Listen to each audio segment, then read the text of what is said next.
හරි එතකොට අපි පටන් ගන්න යන්නේ ගිණුම්කරණය කියන කොටස. ඒ කියන්නේ 10 වසරේ 4 වෙනි පාඩම. එතකොට අපි මෙච්චර දවස් ඉගෙන ගත්තේ ව්‍යාපාර අධ්‍යයනය කියන කොටසනේ. කියන්නේ ඔයාලගේ විෂය ගත්තාම ව්‍යාපාර හා ගිණුම්කරණ අධ්‍යයනය කියලා තියෙන්නේ. එතකොට ඒකේ කොටස් දෙකක් තියෙනවා. ව්‍යාපාර ගැන ඉගෙන ගන්න එක කොටසකුත් ගිණුම්කරණය ගැන ඉගෙන ගන්න තව කොටසකුත්. එතකොට අපි ව්‍යාපාර අධ්‍යයනය කියලා ඉගෙන ගන්නේ ව්‍යාපාරයක් කියන්නේ මොකද්ද? ව්‍යාපාරයක් සම්බන්ධ දේවල් තමයි එතනදි ඉගෙන ගන්න. අපි පොඩ්ඩක් ඉගෙන ගත්තා ව්‍යාපාර අධ්‍යයනයෙන් කොටසක් ආය අපිට 13 වසර නෙමෙයි 11 වසරේදී හම්බෙනවා ව්‍යාපාර අධ්‍යයනයෙන් කොටසක්. එතකොට අපි එතකන් ගිණුම්කරණය තමයි දැන් ඉගෙන ගන්නේ. එතකොට අද අපි පටන් ගන්න ගිණුම්කරණය කියන කොටස. මොකද්ද මේ ගිණුම්කරණය කියන්නේ කියන එක. හරි. එතකොට අද ගණන් හැදින්නේ නැහැ. ගිණුම්කරණය සම්බන්ධ හැඳින්වීමක් තමයි අද කියලා දෙන්නේ. මේ කොටස අත්‍යවශ්‍යයි ගණන් හදද්දී. හරි අපි පොඩ්ඩක් කතා කරමු ඈ. එතකොට ඔයාලට මම එවලා තියෙනවා නෝට් එකක්. ওই නෝට් එකත් එක්ක තමයි අපි දැන් යන්නේ. හරි දැන් හිතන්න අපි සරල තැනකින් පටන් ගමුකෝ. ඔයා ව්‍යාපාරයක අයිතිකාරයෙක් කියලා හිතන්න. ඔන්න ඔයාගේ ව්‍යාපාරයක් තියෙනවා ඔයාට. ඔයා තමයි ඒකේ හිමිකරු, අයිතිකරු. එතකොට ඔයාගේ ව්‍යාපාරය ගැන ඔයාට සමහර අවස්ථාවලදී තීරණ ගන්න වෙනවා. තීරණයක් කියන්නේ මොකද්ද කරන්නේ? කරනවද නැද්ද? ඔන්න තීරණය. හිතන්නකො මෙහෙම එක දිගට ව්‍යාපාරයේ පාඩු ලබයි යනවා. එතකොට ඔයා හොයලා බලනවා මොකද මේ පාඩු ලබන්නේ කියලා. එහෙම හොයලා බලපුවාම ඔයාට තේරෙනවා ව්‍යාපාරයේ ඉන්න සේවකයෝ පිළිවෙලකට වැඩ කරන්නේ නැහැ. හරිද? පිළිවෙලකට වැඩ කරන්නේ නැහැ කියලා. එතකොට ඔයාට තීරණයක් ගන්න වෙනවා මොකක්ද මේ සේවකයන්ට කරන්නේ? තව දුරටත් එයාලා තියාගන්නවද නැත්නම් අයින් කරලා දානවද? නැත්නම් එයාලා පිළිවෙලකට වැඩ කරන්නේ නැත්තේ ඇයි කියලා හොයලා බලලා ඒ හේතුවට මොනවා හරි උත්තරයක් දෙලා එයාලව අහපව් ව්‍යාපාරෙම තියාගන්නවද? එතකොට තීරණයක් ගන්න වෙනව නේද මොකද්ද කරන්න කියන එක සම්බන්ධ. ඒ කියන්නේ ව්‍යාපාරයක් කරගෙන යනවා නම් අපිට තීරණ ගන්න වෙනවා. එතකොට සමහර වෙලාවට මෙහෙමත් වෙන්න පුළුවන්. ව්‍යාපාරය කරගෙන යද්දි ව්‍යාපාරයට සල්ලි මදි වෙන්න පුළුවන්. එතකොට අපි තීරණය කරන්න ඕනේ ව්‍යාපාරයට සල්ලි තව දුරටත් යොදවනවද නැද්ද? අන්න තීරණයක්. යොදවනවද නැද්ද? එතකොට මොන විදිහටද මේ ව්‍යාපාරයට සල්ලි ගෙනත් දාන්නේ? බැංකුවකින් ණයක් අරන් ගෙනත් දාන්න පුළුවන්. නැත්නම් තමන්ගේ තියෙන පෞද්ගලික සල්ලි ටිකක් ගෙනත් දාන්න පුළුවන්. එතකොට ව්‍යාපාරයකට සල්ලි දාන්න පුළුවන් විවිධ විදි තියෙනවානේ. එතකොට මොන විදිහටද ව්‍යාපාරයට සල්ලි දාන්නේ? ප්‍රාග්ධනීය කියලා අපි ඔකට කිව්වේ. මොන කොහොමද ව්‍යාපාරයට ප්‍රාග්ධනීය යොදවන්නේ? තීරණයක් ගන්න වෙනවා. නැත්තම් ප්‍රාග්ධනීය යොදවනවද නැද්ද? නැත්තම් පාඩුයි කියන්නකො ලාභ ලබන්නෙම නෑ ව්‍යාපාරේ. නවත්තනවද නැද්ද? ඔන්න තීරණයක් ගන්න වෙන තැන. තව දුරටත් ව්‍යාපාරය ඉස්සරහට කරගෙන යනවද නැත්තම් නවත්තලා දානවද? ඔන්න තීරණයක් ගන්න වෙනවා. එහෙනම් මේ ව්‍යාපාර කරගෙන යද්දී හරිද? ඒ ව්‍යාපාරවල ඉන්න කට්ටියට තීරණ ගන්න වෙනවා. ඒක අයිතිකාරයට විතරක් නෙමෙයි. සේවකයන්ටත් ඔය දේම කරන්න වෙන අවස්ථා තියෙනවා. හිතන්නකෝ ව්‍යාපාරයේ එක දිගට පාඩු ලබනවා.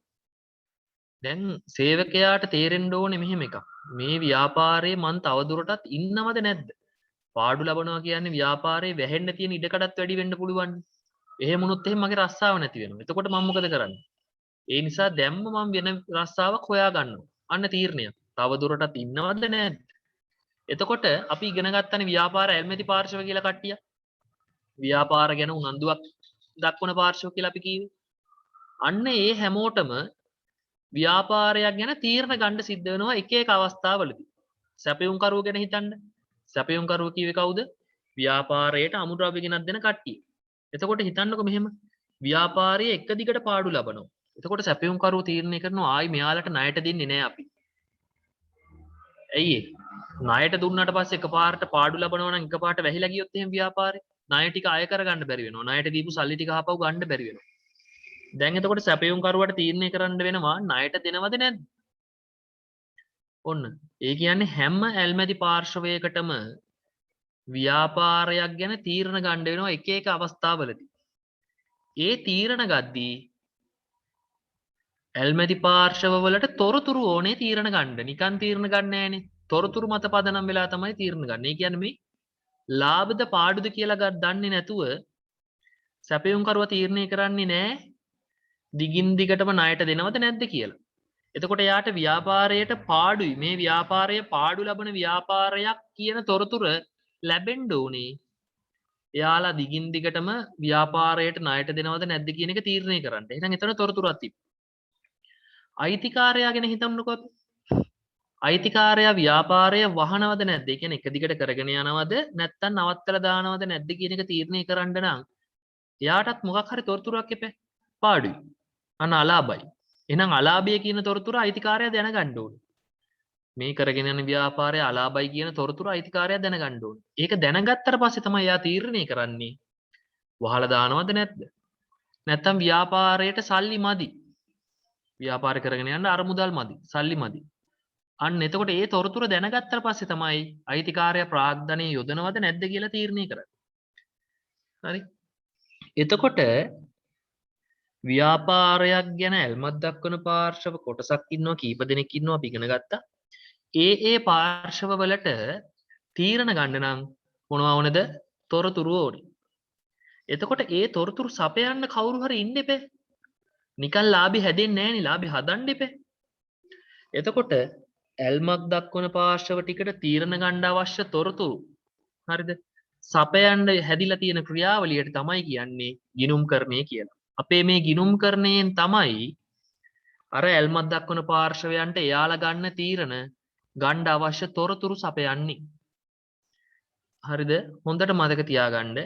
ගිණුම්කරණයෙන් සපයන තොරතුරු හැම වෙලේම මුදලින්ම අයින්න පුළුවන් තොරතුරු විතරයි ගිණුම්කරණයෙන් සපයන්නේ. හරි? ගිණුම්කරණයේ සපයන තොරතුරු හැම වෙලේම සපයන්නේ මොන තොරතුරු විතරද? මුදලින් මනින්න පුළුවන් තොරතුරු විතරයි. දැන් හිතන්නකෝ සේවකයෝ අවංකයි. තොරතුරක් නේ. හැබැයි ඒක මුදලින්ම අයින්න බෑනේ සේවකයන්ගේ අවංක බව. එහෙනම් ගිණුම්කරණයේදී ඒ වගේ තොරතුරු සපයන්නේ නැහැ. ගිණුම්කරණයේදී සපයන්නේ මොන වගේ තොරතුරු විතරද? මුදලින් මැනිය හැකි තොරතුරු විතරයි ගිණුම්කරණයේදී ඇල්මැති පාර්ශවයන්ට සපයන්නේ. මං කිව්වා මේක ඔයාලට මේ print කරගන්න කියලා. ඒ දාන ඒවා. එතකොට ඔයාලා ඔන්න ගිණුම්කරණය කියන්නේ මොකක්ද කියලා තියෙනවා. දැන් මං කියපු එක තමයි තියෙන්නේ බලන්නකෝ. ව්‍යාපාරයක් කෙරෙහි ඇල්මැති පාර්ශවවල තීරණ ගැනීමට ප්‍රයෝජනවත් වන තොරතුරු සැපයීමේ ක්‍රියාවලිය ගිණුම්කරණයේ ලෙස සරලව හැඳින්විය හැකියි. ඔන්න ඔක මතක තියාගන්න වෙනවා.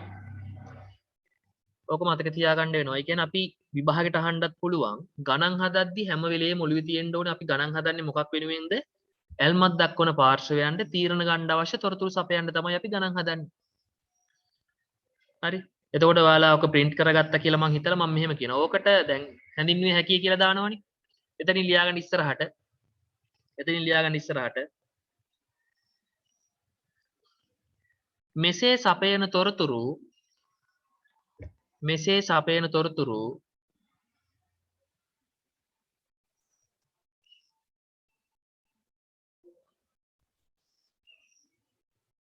මෙසේ සපයන තොරතුරු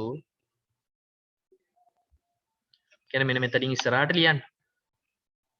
කොහොම ලියාගෙන යන්න. ගොඩාක් කියන්නේ. මෙසේ සපයන තොරතුරු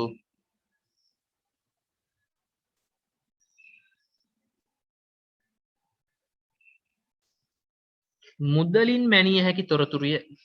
මුදලින් මැනිය හැකි තොරතුරුය.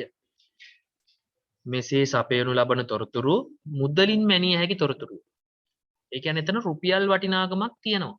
වරහන් ඇතුලේ ඕන ලියාගන්න මූල්‍යමය තොරතුරු කියලා.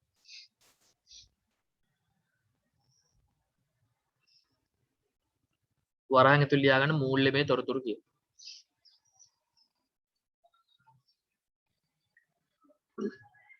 එහෙනම් මොකද ගිණුම්කරණය කියන්නේ? ඇල්මක් දක්වන පාර්ශවයන්ට තීරණ ගන්න අවශ්‍ය මූල්‍යමය තොරතුරු සපයන ක්‍රියාවලිය. නැත්නම් තොරතුරු සැපීමේ ක්‍රියාවලිය තමයි ගිණුම්කරණය කියන්නේ. එහෙනම් ගිණුම්කරණයෙන් කරන්නේ මොකද්ද? අර ඇල්මක් දක්වන පාර්ශවයන්ට තොරතුරු සපයන එක. තීරණ ගන්න අවශ්‍ය තොරතුරු සපයන එක තමයි ගිණුම්කරණයෙන් කරන්නේ.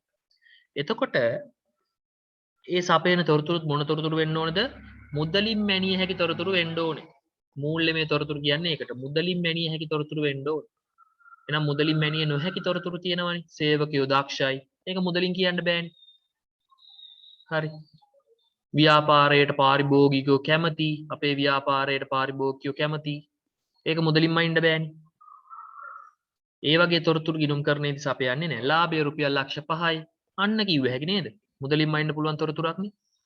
එතකොට ගිණුම්කරණයේදී හැම වෙලෙම සපයන්නේ මුදලින්ම අයින්න පුළුවන් තොරතුරු. යටින් තියෙනවා ගිණුම්කරණයේ අවශ්‍යතාවය. ගිණුම්කරණයේ අවශ්‍ය වන්නේ ව්‍යාපාර ඒකක කෙරෙහි ව්‍යාපාර ඒකකයක් කියන්නේ ව්‍යාපාරයක් කියන එකම තමයි කෙරෙහි ඇල්මැති පාර්ශවවලට තීරණ ගැනීමේදී ප්‍රයෝජනවත් වන තොරතුරු සැපීම සඳහාය. එහෙනම් ගිණුම්කරණයේ මූලික වශයෙන් අවශ්‍ය වෙන්නේ ඇයි? අර ඇල්මක් දක්වන පාර්ශවයන්ට තීරණ ගන්න අවශ්‍ය තොරතුරු සඳහා. එවැනි පාර්ශව ගණනාවක් ඇත. ඇල්මැති පාර්ශව ගණනාවක් ඇතුළු එවැනි කීප දෙනෙක් ලියා ගන්න ඔය තිත්තිකේ. ඔයාලා දන්නවනේ දැන්. ඔය ඉඩක් තියලා තියෙන ඒවා ටික ලියා ගන්න. ලියා ගන්න අයිතිකරුවන්, කළමනාකරුවන්, සේවකයන්, ගනුදෙනුකරුවන්, රජය, මූල්‍ය ආයතන, සැපයුම්කරුවෝ, තරඟකරුවෝ කීප දෙනෙක් ඕකේ ලියා ගන්න.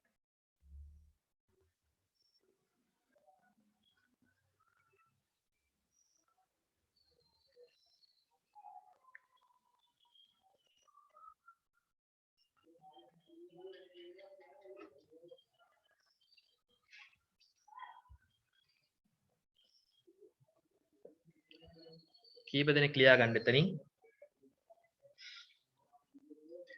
එතකොට මම දැන් මේ පොඩි දෙයක් කියන්න යන්නේ. ඒක ඉඩතිල්ල මේ හරිය ඉඩ තියෙනවානේ. මේ ටික ලියා ගන්න. මේ හිස්තැන ඔය මම ඔය කොටුවක් අඳින හරිය වගේ ඔයාලගේ මේක ලියා ගන්න ඔය හරියෙන්. ලියන්න කලින් අහගන්න.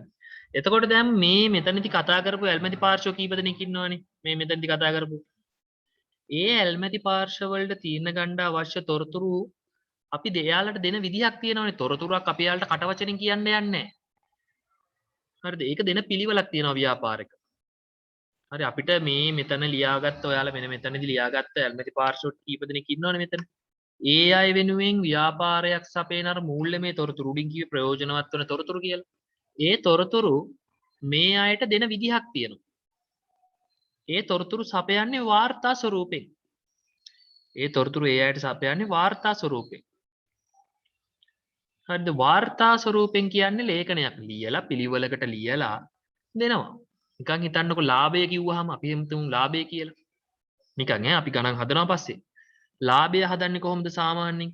ආදායමෙන් වියදම අඩු කරලානේ. එතකොටනේ ලාභයක් කියන්නේ. ව්‍යාපාරයේ තියෙන මුළු ආදායම් වලින් මුළු වියදම අඩු කරාමනේ ලාභය එන්නේ. හරිද? එතකොට ඕන වැඩක් කරද්දී ලාභය හොයන්නේ කොහොමද? කොච්චරක් අපිට හම්බුණාද කොච්චරක් අපිට වියදම් වුණාද? ওই දෙකේ වෙනසනේ. මම මේ සරලව කියන්නේ අපි පස්සේ ගණන් හදන්න ඉගෙන ගන්නවා හරියටම. එතකොට ආදායමෙන් වියදම අඩු කරලා තමයි ලාභෙ පෙන්වන්නේ. එතකොට අපි ඩුක් ගාලා මෙන්න ලාභෙ රුපියල් ලක්ෂයයි කියලා අර ඇල්මැති පාර්ශවයන්ට පොල කෑල්ලක ලියලා දෙන්නේ නැහැ. හරිද? අපි පෙන්නනවා මෙන්න අපේ ආදායම්. ඉස්සලම ආදායම් කියලා ලියනවා. ඒ යටතේ අපි ලියනවා ආදායම් මෙන්න මේවා තමයි අපිට ආදායම් ආවේ. ඊට පස්සේ වියදම් කියලා ලියනවා. ඊට පස්සේ මේවා තමයි වියදම් කියලා ආවේ. එතකොට මේ ටිකේ ආදායම් තියෙනවා. මේ ටිකේ වියදම් ටික තියෙනවා. එහෙනම් ආදායම් වල එකතුවෙන් වියදම් වල එකතු අඩු කරලා මෙන්න ලාභය හෝ පාඩුව කියලා මෙතනින් පෙන්නනවා. ඔන්න ඔය වගේ ආකෘතියකට තමයි අපි ලාභය හෝ අලාභය හදන්න ඕනේ. ඔයාට වෙනම ආකෘතියක් 11 වසරේදී දෙන්නම්. හරිද? එතකොට මේ වගේ ලේඛනයක තමයි අපි ලාභය හෝ අලාභය හදලා ඒගොල්ලන්ට දෙන්න ඕනේ. එතකොට මේ ඇල්මක් දක්වන පාර්ශවයන්ට තීරණ ගන්න අවශ්‍ය තොරතුරු අපි සපයන්නේ එහෙනම් මෙන්න මේ වගේ වාර්තා හරහා. මේ වගේ ලියවිලි හරහා. අන්න ඒ ලියවිලි වලට නමක් කියනවා අපි. ඇල්මක් දක්වන පාර්ශවයන්ට තීරණ ගන්න අපි සපයන ලියවිලි වලට අපි නමක් කියනවා. ඒවට අපි කියනවා මූල්‍ය වාර්තා කියලා. හරිද? එහෙනම් මොනවා හරහාද අපි අර තොරතුරු සපයන්නේ ඇල්මක් දක්වන පාර්ශවයන්ට මූල්‍ය වාර්තා නැත්තම් ඒවට තව නමක් කියනවා මූල්‍ය ප්‍රකාශන. ෆයිනෑන්ෂියල් ස්ටේට්මන්ට්ස් කියලා කියනවා. හරි.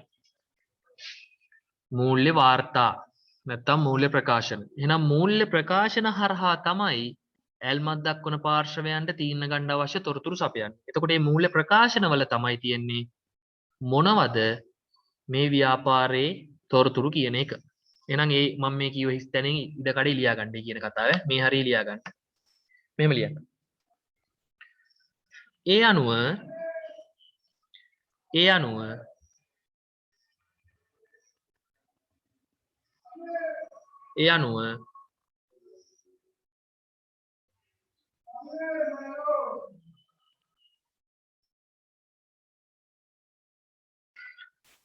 ඇල්මක් දක්වන පාර්ශවයන් හට ඇල්මක් දක්වන පාර්ශවයන් හට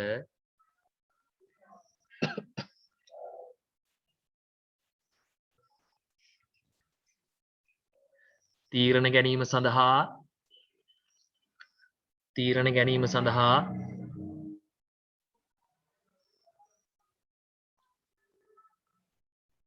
සපයනු ලබන තොරතුරු සපයනු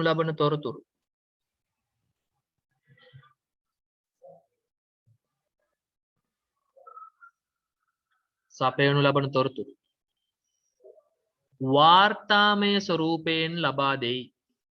වාර්තාමය ස්වරූපයෙන් ලබා දෙයි.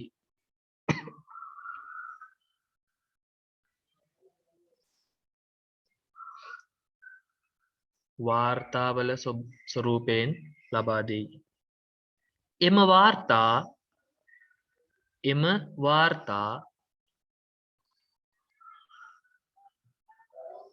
එම වාර්තා වෙන පාටික ලියාගත්තත් කවන්නේ. මූල්‍ය වාර්තා ලෙස හඳුන්වයි. මූල්‍ය වාර්තා ලෙස හඳුන්වයි. එම වාර්තා මූල්‍ය වාර්තා ලෙස හඳුන්වයි. මූල්‍ය ප්‍රකාශන කියන්නේ තෝවටම තමයි. එම වාර්තා මූල්‍ය වාර්තා ලෙස හඳුන්වයි. මූල්‍ය ප්‍රකාශන කියන්නේ ඒවටම තමයි ඈ. හරි. එතකොට මේ දැන් ඔය මූල්‍ය වාර්තා නැත්නම් ඔය මූල්‍ය ප්‍රකාශන ඔය මූල්‍ය ප්‍රකාශන හදන්න අපි දත්ත හොයාගන්න එපා. ඔය මූල්‍ය ප්‍රකාශන වලට ආදායම් වියදම් ඇතුළත් කරන්න එපා. හරි. අපි මම මේ ආදායම් වියදම් කියලා විතරක් කියන්නේ ඔයාලට තේරුම් ගන්න ලේසියට. තව කාරණා තියෙනවා. අපි ඒවා පස්සේ ඉගෙන ගමු. එතකොට මේ මූල්‍ය ප්‍රකාශන නැත්නම් මූල්‍ය වාර්තා වලට ඇතුළත් කරන්න අපි කරුණු හොයාගන්න ඕනේ. අර ලාභය හොයද්දී ආදායම් වියදම් වගේ. එහෙනම් ආදායම් වියදම් අපිට හොයාගන්න වෙන්නේ ව්‍යාපාරයක් කරගෙන යද්දී ගනුදෙනු සිද්ධ වෙනවනේ. ඒ ගනුදෙනු දිහා බලලානේ. එහෙනම් මූල්‍ය වාර්තා හදන්න පදනම වෙන්නේ. නැත්නම් මූල්‍ය වාර්තා හදද්දී අපි යොදාගන්නේ වට ගනුදෙනු සහ සිද්ධි. ව්‍යාපාරයක වෙන ගනුදෙනු සිද්ධි දිහා බලලා තමයි මූල්‍ය වාර්තා වලට අපි දත්ත ඇතුළත් කරන්නේ. මිලට ගත්තා රුපියල් ලක්ෂයයි. අන්න දැන් ගත්තාම රුපියල් ලක්ෂයක් වියදම් වෙනවනේ. එහෙනම් වියදමක් විදියට ලියනවා. මම මේ සරලව කියන්නේ අපි ඔය හදන විදි තියෙනවා. හදන විදිනේ උගන්වන්න ඕනේ ඔයාලට. ඒක පස්සේ උගන්වන්න. මම මේ දැනට කියන්නේ. රුපියල් ලක්ෂයක වික්කා. එහෙනම් විකුණුම් කියන්නේ ආදායමක්නේ. වික්කහම ආදායමක් එනවනේ. එහෙනම් අන්න ආදායම මුල ලියනවා විකුණුම් ලක්ෂයයි. එතකොට මේ ගනුදෙනුවක් නේතන වෙලා තියෙන්නේ විකුණුම් කියන්නේ. හරිද? එහෙනම් මූල්‍ය වාර්තා හදන්න පදනම වෙන්නේ මොනවද? ව්‍යාපාරයක වෙන ගනුදෙනුයි සිද්ධි. හරි ගනුදෙනුයි සිද්ධි. සිද්ධියක් කියන්නේ මොකක්ද කියලා කියන්න. එතනින්ම ලියන්න. මෙම මූල්‍ය වාර්තාවලට පදනම වනුයේ මෙම මූල්‍ය වාර්තාවලට පදනම වනුයේ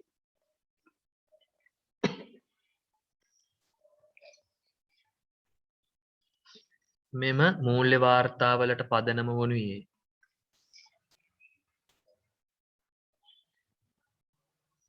ව්‍යාපාරයක සිදුවන ගනුදෙනු හා සිද්ධීන්ය. ව්‍යාපාරයක සිදුවන ගනුදෙනු හා සිද්ධීන්ය.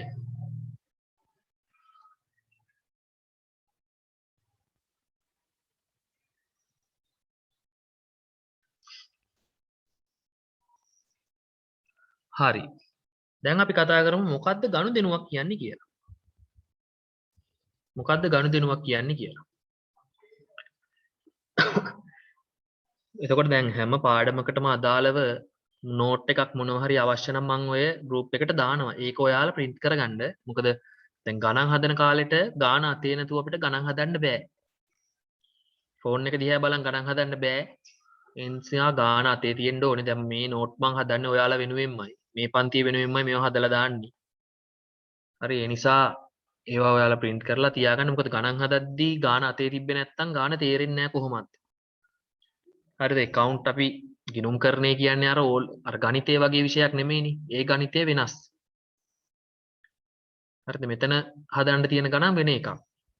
ඔයාට මේ කොමස් ඔයාලා කොමස් කියලානේ කියන්නේ. කොමස් පුළුවන් වෙන්න එකතු අඩු කරන්න, බෙදන්න ගුණ කරන්න පුළුවන් වුණා නම් හොඳටම ඇති.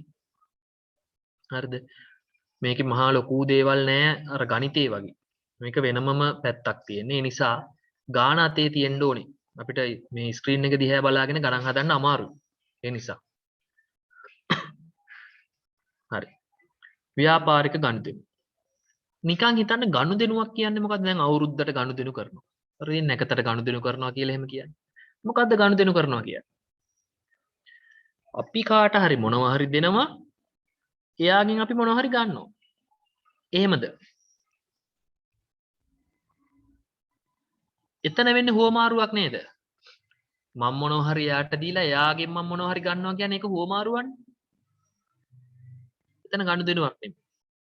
ගනුදෙනුවක් කියන්නත් පුළුවන්. හැබැයි එතන මූලික වශයෙන් වෙන්නේ හුවමාරුව. මම ඔයාට මොනවා හරි දීලා ඔයාගෙන් මම මොනවා හරි ගන්නවා. හුවමාරුව. හරි. මම මෙහෙම කියන්නද? කඩේට ගිහිල්ලා රුපියල් 60ක් දීලා පාන් ගෙඩියක් ගන්නවා. කඩේට ගිහිල්ලා රුපියල් 60ක් දීලා පාන් ගෙඩියක් ගන්නවා. එතනදී උනේ මේ මම සහ කඩේ කියන පාර්ශව දෙකක් හිටියා.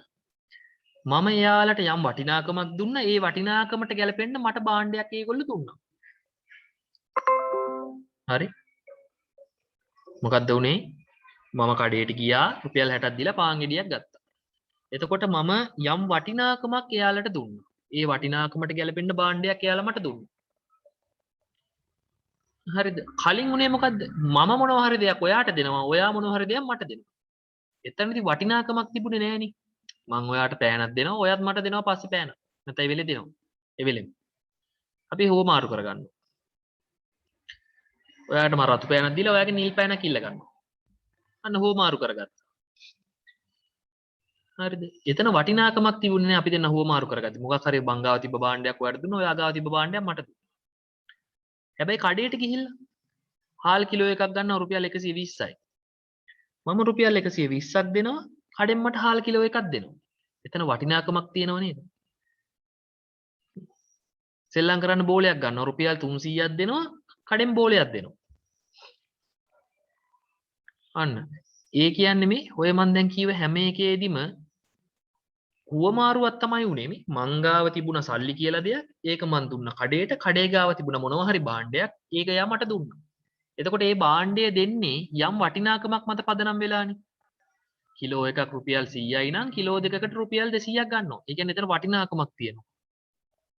එතකොට ගනුදෙනුවක් කියන්නේ මොනවා හරි වටිනාකමක් මත පදනම් වෙලා හරිද මොනවා හරි වටිනාකමක් මත පදනම් වෙලා පාර්ශව දෙකක් අඩුම ගානේ පාර්ශව දෙකක් ඉන්න එපා ගනුදෙනුවක් වෙන්න.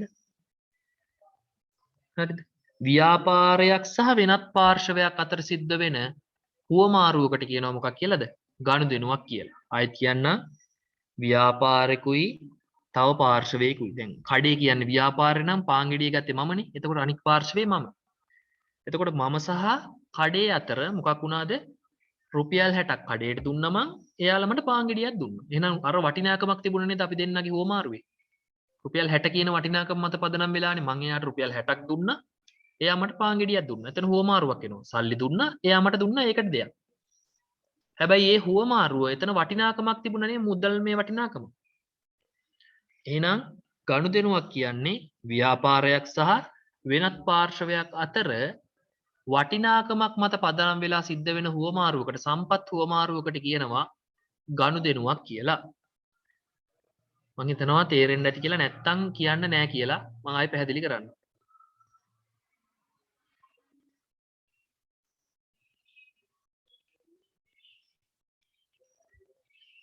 හරි අපි ගනුදෙනුවක් කියන්නේ මොකක්ද කියලා ලියන්න ඕනේ මේ මෙතනින් ලියා ගන්න. මේ මෙතනින් ලියා ගන්න. ව්‍යාපාරික ගනුදෙනු කියලා මේ තියෙන චුට්ටක් ඉස්සරහින් දිගට ලියා යන්න. ඉඩ ඇති. ලියන්න මෙහෙම.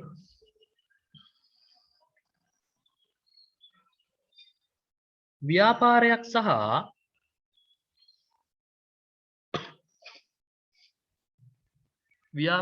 සහ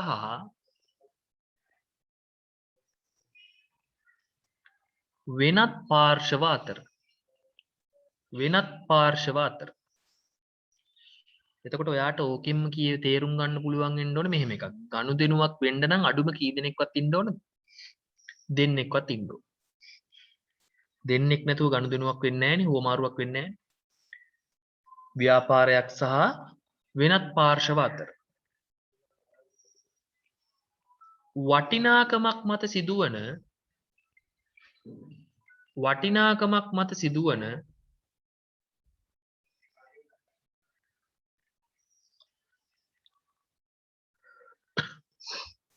වටිනාකමක් මත සිදුවන සම්පත් හුවමාරු වීම. වටිනාකමක් මත සිදුවන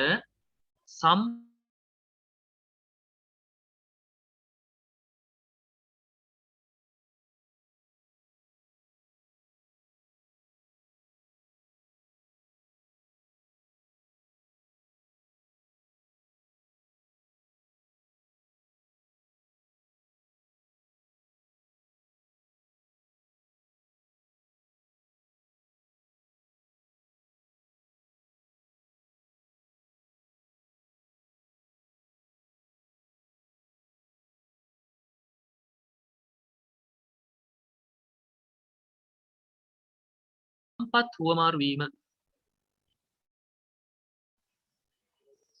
දෙනුවක් ලෙස හඳුන්වයි. නැත්නම්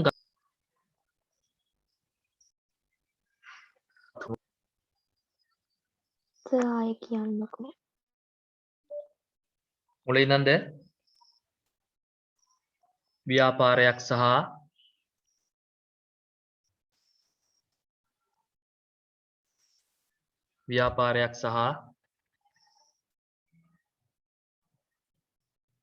වෙනත්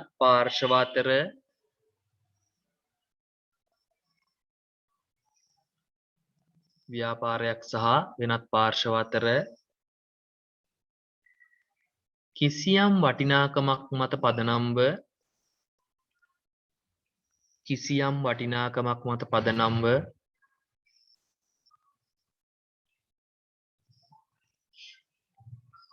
සිදුවන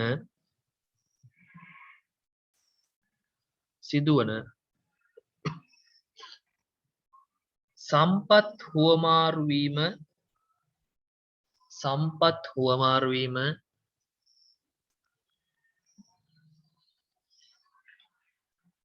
ව්‍යාපාර ගනුදෙනුවකි. නැත්නම් ගනුදෙනුවකි.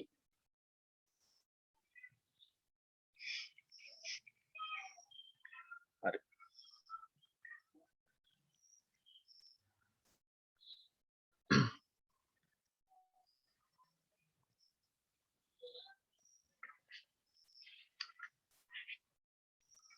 හරි, එතකොට මේ දැන් ඔන්න අපි දැන් එතකොට ගනුදෙනුනේ අපි පදනම කිව්වේ.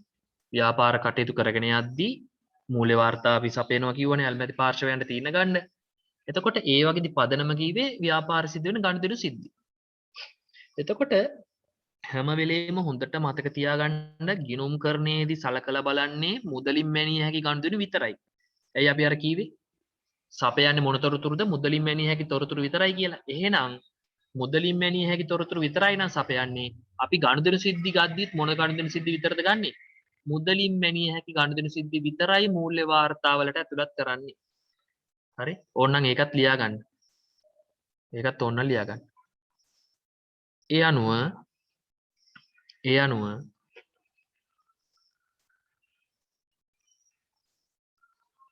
ඒ අනුව ගිණුම් කරණයේදී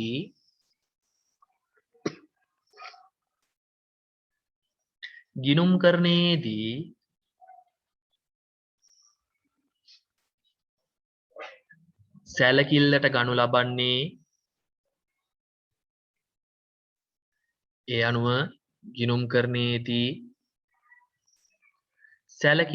ලබන්නේ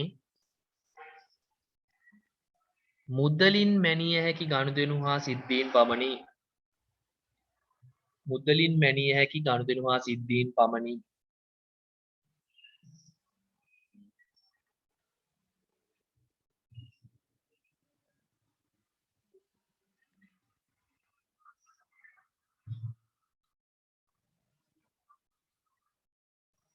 හරි. දැන් අර සිද්ධියක් කියලා කිව්වනේ ගනුදෙනුවක් වෙන්න නම් පාර්ශ්ව දෙකක් ඉන්න ඕනේ. හරිද? එතනදී සම්පත් හුවමාරුවක් වෙන්න ඕනේ. ඒ වගේ එකනේ ගනුදෙනුවක් කිව්වේ. සිද්ධියක් කිව්වහම පාර්ශ්ව දෙකක් ඉන්න ඕනේ නැහැ. ව්‍යාපාරයේ විකුණන්න තියෙන භාණ්ඩ ටිකක් ගිනි අරගෙන විනාශ වෙනවා. ඔන්න රුපියල් ලක්ෂයක භාණ්ඩ ගිනි ගීමකින් විනාශ වුණා. දැන් සිද්ධියක් හින්දානේ එතනත් මුදලින්ම අයින්න පුළුවන්. පාඩුවක් නේ අපිට නේද? විකුණන්න තියෙන බඩු ටිකක් ගිනි අරන් විනාශ වුණා කියන්නේ ව්‍යාපාරයට පාඩුවන්නේ. එතකොට මුදලින්ම අයින්න පුළුවන්. එතකොට ඒ වගේ කාරණාත් අර මූල්‍ය වාර්තාවල අපි ලියනවා. රුපියල් ලක්ෂයක භාණ්ඩ හොරකම් කරා. ඔන්න කවුරු හරි හොරකම් කරලා. ඒකත් පාඩුවක් නේ. ඒ වගේ ඒවත් අපි ලියනවා සිද්ධි. ඒවා ගනුදෙනු කියන්නේ නැහැ. හරිද? ඒ වගේ ඒවත් අපි ලියන්න ඕනේ. එතකොට දැන් අපි කියන එක එක ගනුදෙනු සිද්ධ වෙන්න පුළුවන්. රුපියල් ලක්ෂයක භාණ්ඩ වික්කා, විදුලි බිල ගෙව්වා රුපියල් 10000යි, වැටුප් ගෙව්වා රුපියල් ලක්ෂයයි. එක එක විදිහේ ගනුදෙනු සිද්ධ වෙන්න පුළුවන්. එතකොට මේ ගනුදෙනු සිද්ධි හින්දා මොනව ඇති වෙනවා කියනවද? ගනුදෙනු වල ප්‍රතිඵලයක් ලෙස පහත දෑ ජනිත වේ කියලා කියනවා. ඔන්න. ඒ ගනුදෙනු සිද්ධි ව්‍යාපාරයක සිද්ධ වෙන හින්දා මොනව ඇති වෙනවලුද? වත්කම් කියලා දෙයක් ඇති වෙනවලු. හිමිකම් කියලා දෙයක් ඇති වෙනවලු. වගකීම් කියලා දෙයක් ඇති වෙනවලු. ආදායම් කියලා දෙයක් ඇති වෙනවලු. වියදම් කියලා දෙයක් ඇති වෙනවලු. ඔන්න ව්‍යාපාරයක සිද්ධ වෙන ගනුදෙනු සිද්ධිවල ප්‍රතිඵලයක් විදියට. ඒවා සිද්ධ වුණාට පස්සේ ප්‍රතිඵලයක් එන්න නම් ඊට කලින් දෙයක් කරලා තියෙන්න එපා. එහෙනම් ගනුදෙනුවක් හරි සිද්ධියක් හරි වුණාට පස්සේ වෙන්න මේ කියන කාරණා පහ ඇති වෙනවලු. පහෙන් එකක් හෝ දෙකක් ඇති වෙන්න පුළුවන්. ඒ කියන්නේ පහම එකපාර ඇති වෙනවා කියන්නේ නෑ කොයි වෙලාවකවත්. සමහර විට එක ගනුදෙනුවක් හින්දා එක දෙයක් ඇති වෙන්න පුළුවන්. සමහර විට ඔකෙන් දෙකක් ඇති වෙන්නත් පුළුවන්, තුනක් ඇති වෙන්නත් පුළුවන්. හරිද? අපි දැන් කතා කරන්න යන්නේ මොනවද මේ වත්කම්, මොනවද මේ හිමිකම්, මොනවද වගකීම්, ආදායම්, වියදම් කියන්නේ කියලා. හරිද? එතකොට අපිට ඉස්සරහට ගණන් හදද්දී ඔය කාරණා පහමයි හම්බෙන්නේ. ඔය පහ ගැන හොඳ අවබෝධයක් තියෙන්න ඕනේ ගණන් හදන්න. එහෙනම් අපි කතා කරන්න යන්නේ දැන් මොනවද ඔය කියන්නේ කියලා. එතකොට මෙන්න මේ පහ. මෙන්න මේ පහට පොදුවේ කියනව නමක්. ඔන්න ඔය පහට පොදුවේ කියනව නමක් සංගල වරහනක් දාලා ඔය පහටම ඉස්සරහින් ලියා ගන්න ගිණුම් කරන මූලිකාංග කියලා කියනවා. ඔය පහට නමක් කියනවා ගිණුම් කරන මූලිකාංග කියලා. සාමාන්‍ය පෙළට ඇහුවේ නැත්තත් කියන්න බෑ අහන්න පුළුවන් බහුවර්ණ ප්‍රශ්න පත්‍රයේ පහත ඒවායින් ගිණුම් කරන මූලිකාංග මොනවාද? නැත්තම් පහත ඒවායින් ගිණුම් කරන මූලිකාංග නොවන්නේ මොනවාද? අහන්න පුළුවන්. ඒ නිසා දැනන් තියාගන්න ඒවා මූලික දේවල්. එතකොට අපි ඒවා දැනගෙන ඉන්න ඕනේ. ඔය පහට කියනවා ගිණුම් කරන මූලිකාංග කියලා. වත්කම්, හිමිකම්, වගකීම්, ආදායම් සහ වියදම්. ඕවා කියන පිළිවෙලක් නැහැ. ඒ කියන්නේ ඉස්සල වත්කම් වෙන්න ඕනි කියලා එකක් නැහැ. ඕන විදියකට ලියන්න පුළුවන් අහන්න පුළුවන් ලියන ප්‍රශ්න පත්‍රයේ වුණත් ගිණුම් කරන මූලිකාංග හතරක් දක්වන්නේ කියලා. ඔකින් හතරක් ලියන්න. අපි දැන් කතා කරමු මොනවද මේ වත්කම් කියන්නේ මොනවද මේ හිමිකම් මොනවද වගකීම් මොනවද ආදායම් මොනවද වියදම් කියන්නේ කියලා. ඉස්සලාම හම්බෙන්නේ මොනවද වත්කම්. හරි.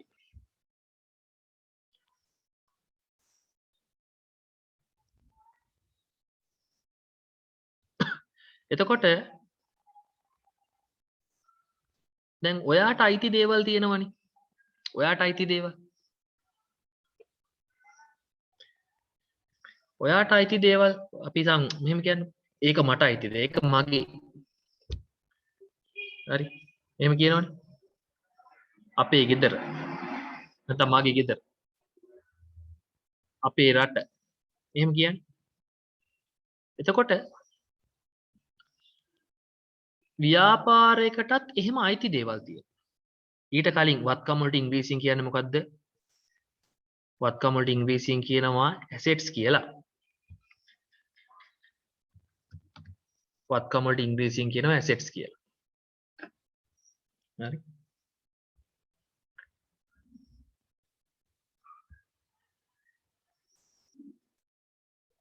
හරි. එතකොට සරලවම වත්කමක් කියන්නේ මොකද්ද කියලා අපි කතා කරමු. පස්සෙමු නිර්වචන වලට.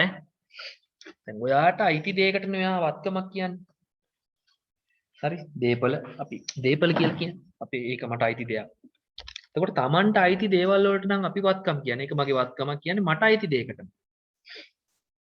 එහෙනම් ව්‍යාපාරයකට අයිති දේවල් වලටත් මොනවා කියලාද කියන්නේ? වත්කම් කියලා. ඒවා අයිති කාටද? ව්‍යාපාරයට. දැන් මේ හිතන්නකෝ ඔයාට තියෙනවා කියලා ඉඩමක්. ඒක ඔයාට ඕන විදිහෙන්නේ වැඩ කරන්නේ. ඔයාට ඕන දේවල් නේ ඊටම කරන්නේ. අහල පහලයට ඕන දේවල් කරන්නේ නැහැ නේ ඔයාට අයිති ඉඩම. ඔයාට තියෙනවා කියන්නකෝ ගෙයක්. එතකොට ඒ ගෙදර ඔයාට ඕන විදිහෙන්නේ ඔයා වැඩ කරන්නේ. අහල පහලයට වෙන අයට ඕන විදිහට වැඩ කරන්නේ නැහැ. ඒ ඇයි? ඔයාට අයිති නිසා. ඔයාට තියෙනවා කියන්නකෝ වාහනයක්. ඒක ඔයාට කැමති දේවල් නේද ඒකට කරන්නේ. ඔයාට කැමති විදිහට ඒකල සරස ගන්නවා. සරස ගන්නවා කියන්නේ මේ සවුකොලාල වල ආරව මේවා කරලා නෙමෙයි. හරි. ස්ටිකර් කරගන්නවා, පින්ටඩ් කරගන්නවා, ඒ කරන දේක් කරගන්නවා. ඒක ඔයාට කැමති විදිහට කරගන්න. ඒ ඇයි? ඒක ඔයාට අයිති නිසා. එහෙනම් මේ අපිට අයිති දේවල් අපිට ඕන විදිහට නේද අපි හසුරව ගන්න. අපිට අයිති දේවල් අපිට ඕන විදිහට අපිට හසුරවන්න පුළුවන්. එහෙනම් වත්කමක් කියන්නේ මේ ඒකේ අයිතිය තියෙන්නේ අපිට. ඒ නිසා ඒක හසුරවන්නෙත් අපි. හරිද?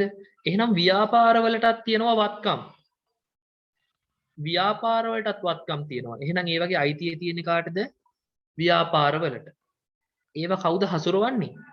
ව්‍යාපාරය. ව්‍යාපාරයට ඕන විදිහට තමයි ඒ වත්කම් ඒ තියෙන දේවල් පාවිච්චි කරන්නේ. එහෙනම් ඒක ව්‍යාපාරයට අයිති නම් සහ ව්‍යාපාරයට ඕන විදිහට නම් ඒ දේ පාවිච්චි කරන්නේ ඒක ව්‍යාපාරයට වත්කමක් වෙනවා. හරිද? එතකොට ඔයාට ගණන් හදද්දි තේරුම් ගන්න පුළුවන් වෙන්න ඕනේ කරුණු දීපුවම ඒක වත්කමක්ද කියලා. නිකන් හිතන්නකෝ ව්‍යාපාරයේ ගොඩනැගිල්ල. දැන් මොකක්ද ඒක ව්‍යාපාරයට? ව්‍යාපාරයේ ගොඩනැගිල්ල ව්‍යාපාරට අයිති එකක් නම් ඒක ව්‍යාපාරයේ වත්කමක් වෙන්න ඕනේ. ව්‍යාපාරයේ තියෙන සල්ලි ටික ව්‍යාපාරයේ තියෙන සල්ලි ටික ව්‍යාපාරයට අයිති නම් ඒක ව්‍යාපාරයේ වත්කමක් වෙන්න ඕන. හරිද? එහෙනම් ව්‍යාපාරයකට අයිති දේවල් වලට තමයි සරලවම වත්කම් කියන්නේ. අපි මතක තියාගන්න තමයි එහෙම ඉගෙන ගන්නෙ. හරිද? එතකොට ව්‍යාපාරයට අයිති හැම සම්පතකටම අපි කියනවා වත්කමක් කියලා. හැම සම්පතකටම. ඒක ගොඩනැගිල්ලක් වෙන්න පුළුවන්. ඒක මුදල් වෙන්න පුළුවන්. ඒක ලීබඩු ටිකක් වෙන්න පුළුවන්. ව්‍යාපාරයේ තියෙන පරිගණකයක් වෙන්න පුළුවන්. ඒක ව්‍යාපාරයට අයිති නම් ඒ දේවල් ඔක්කොම හසුරවන්නේ ව්‍යාපාරේ නම් අන්න ඒ සම්පත් වලට අපි කියනවා වත්කමක් කියලා. දැන් අපි යමුකෝ නිර්වචනයට. ව්‍යාපාරයක සිදු වූ අතීත ගනුදෙනුවක ප්‍රතිඵලයක් ලෙස ජනිත වූ සම්පත් වත්කම් ලෙස කෙටියෙන් හැඳින්විය හැක. මොකද වත්කමක් කියන්නේ?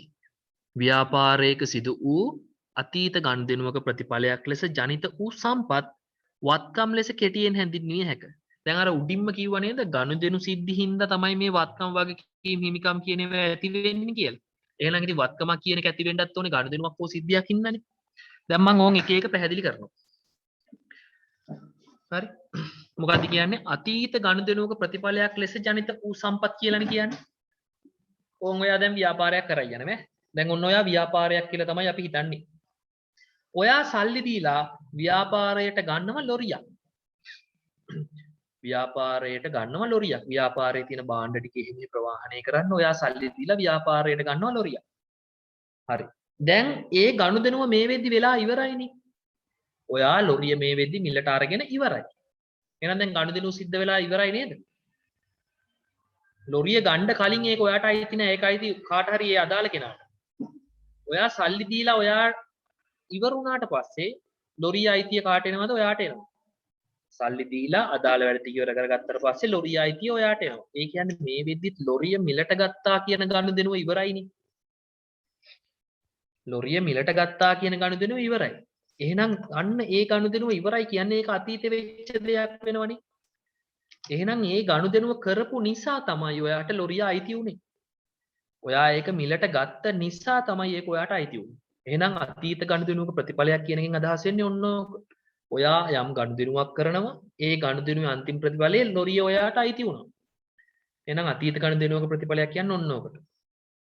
එතකොට දැන් ලොරිය කියන්නේ ව්‍යාපාරයේ තියෙන නිෂ්පාදන සම්පතක්නේ. මතකයිනේ අර භූමි ශ්‍රමයේ ප්‍රාග්ධනය ගත්තා සම්පතක්නේ ව්‍යාපාරයේ තියෙන. එතකොට දැන් මේ ලොරිය පාවිච්චි කරන්නේ කවුද? ව්‍යාපාරයට ඕන විදිහට. ඔයාට ඕන විදිහට. එහෙනම් ඒක වත්කමක් වෙනවා. වත්කමක පහත ලක්ෂණ දැකිය හැකියි. ඔන්න වත්කමක් වෙන්න නම් මෙන්න මේ ලක්ෂණ තියෙන්න ඕන. අතීත ගනුදෙනුවක ප්‍රතිඵලයක් ලෙස ඇතිවීම. දැන් අර ලොරිය ගත්ත එක හිතන්නකො. ලොරිය ගත්ත එක හිතන්නකො ලොරිය ගන්නවා කියන ගනුදෙනුව සිද්ධ කරපු නිසා තමයි ඒක ඔයාට අයිති වුනේ. හරි. හිතන්නකෝ බැංකුවෙන් සල්ලි ටිකක් ගන්නවා කියලා. බැංකු පොතේ සල්ලි ටිකක් ගන්නවා නැත්නම් ව්‍යාපාරයට ඔයා සල්ලි ටිකක් දානවා කියලා හිතන්න. ව්‍යාපාරයට ගෙනත් සල්ලි ටිකක් දානවා. දැන් ව්‍යාපාරයට සල්ලි ටිකක් ඔයා දාපු ගමන් ව්‍යාපාරේ සල්ලි වැඩි වෙනවනේ.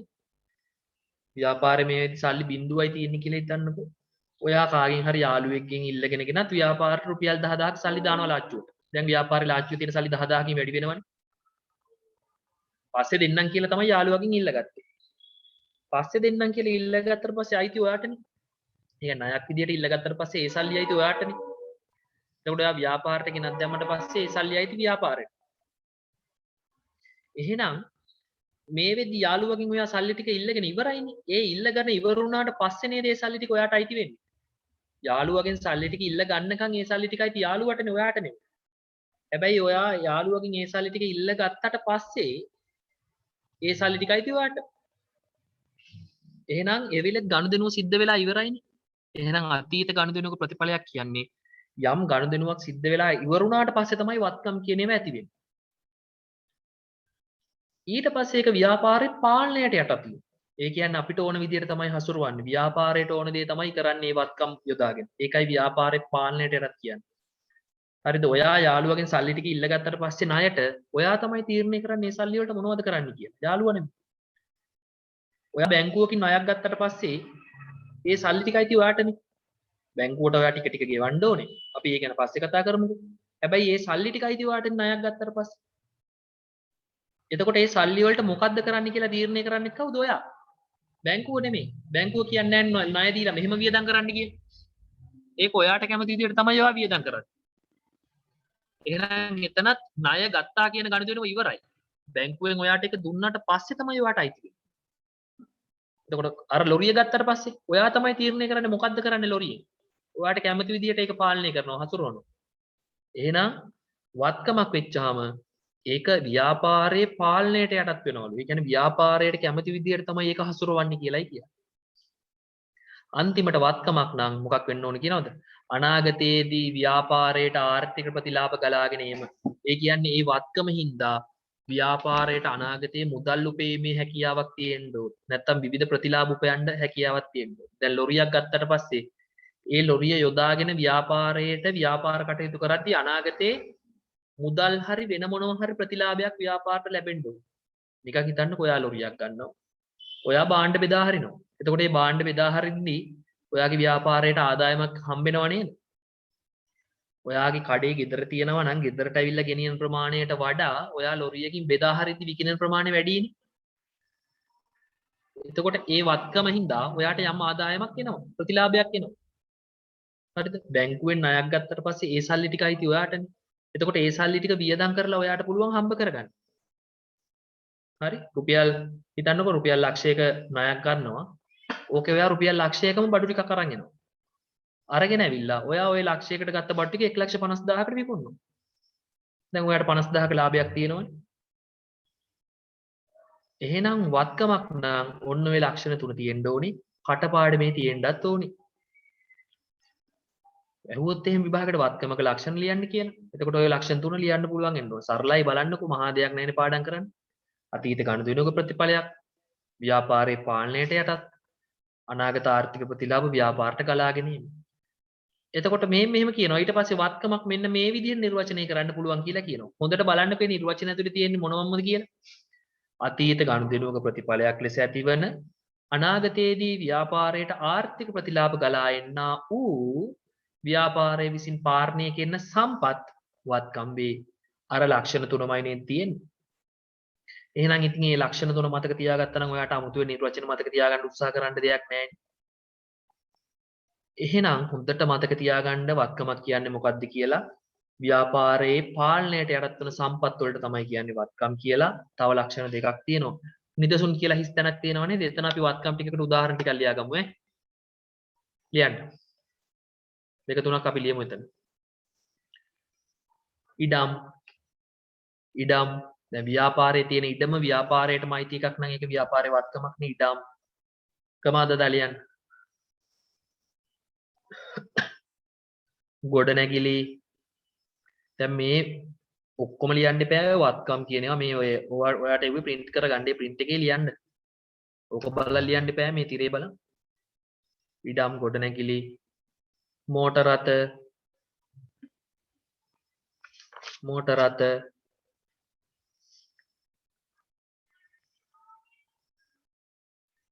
තොගය දැන්ට ලියා ගන්නකො තොගය කියන එක විකුණන්න තියෙන බඩු ටික එහෙම හිතා ගන්නකො දැනට විතර අපි පස්සේ කතා කරමු මොකද්ද කියලා. දැන් ඔයාගේ කඩේ විකුණන්න තියෙන බඩු ටික විකුණන්න කලින් ඔයාට නේද අයිති? වික්කට පස්සේනේ ගත්ත කෙනාට අයිති. එතකන් අයිති ඔයාටනේ. එහෙනම් ඒකත් වත්කමක් වෙන්න එපා. තොගය කියන්නේ එහෙනම් ওই විකුණන්න තියෙන බඩු ටිකට. දැනට ණය ගැතියෝ දැනට ලියා ගන්න ණය ගැතියෝ කියන්නේ මොකක්ද කියලා මම පස්සේ පැහැදිලි කරන්නම්. ණය ගැතියෝ කියන්නේ මොකද්ද නැත්නම් කවුද කියලා. ණය ගැතියෝ පස්සේ කියන්නේ ඊළඟ දවසේ පැහැදිලි කරමු. තව දෙකක් අපි ලියමු. ණය ගැතියෝ තව ගොඩාක් තියෙන්න පුළුවන්. තව දෙකක් ලියමු. ණය ගැතියෝ බැංකුවේ ඇති මුදල් දැන් ඔයාගේ බැංකු පොතේ තියෙන සල්ලි කාටද අයිති? ඔයාටනේ. එතකොට ඔයාට වත්කමක් නේ. ඒක ඔයාට ඕන විදියට නේද ඔයා පාවිච්චි කරන්නේ. හරි. දැන් හිතන්න එපා මගේ බැංකු පොතේ තියෙන සල්ලි මට පාවිච්චි කරන්න දෙන්නේ නැහැ නේ කියලා. කවදා හරි ඔයාට ගන්න පුළුවන් වුණ දවසක ඒකේ අයිතිය තියෙන ඔයාට. හරි. අතැති මුදල් අතේ තියෙන සල්ලි දැන් ඔයාට ඉස්කෝලේ යන්න දෙනවා කියලා හිතන්නකො රුපියල් කීයක් හරි. ඒක ඔයාට ඕන විදියට නේද ඔයා වියදම් කරගන්නේ. යන අතරතුරේ ඔයාට ඕන දේ කනවා. ඉස්කෝලේට ගිහලා කැන්ටිමෙන් ඔයාට ඕන දේ කනවා. ඒ විදියට අතේ ඇති මුදල් නැත්නම් අතැති මුදල්. හරි. ඔන්න ඔය වත්කම් වලට උදාහරණ ටිකක් තමයි කියන්නේ. එහෙනම් වත්කම් කියන්නේ මොනවටද කියලා තේරුම් ගන්න පුළුවන් වෙන්න ඕනේ. උදාහරණ දිහා බලලා. විභාගයට වත්කම් කියලා දෙන්නේ නැහැ. ඔය වගේ උදාහරණ තමයි දෙන්නේ. එතකොට ඕක දැක්කහම ඔයාට තේරුම් ගන්න පුළුවන් වෙන්න ඕනේ මේක වත්කමක්. කියන එක තේරුම් ගන්න පුළුවන් වෙන්න ඕනේ. අපි යනවා ඊළඟට.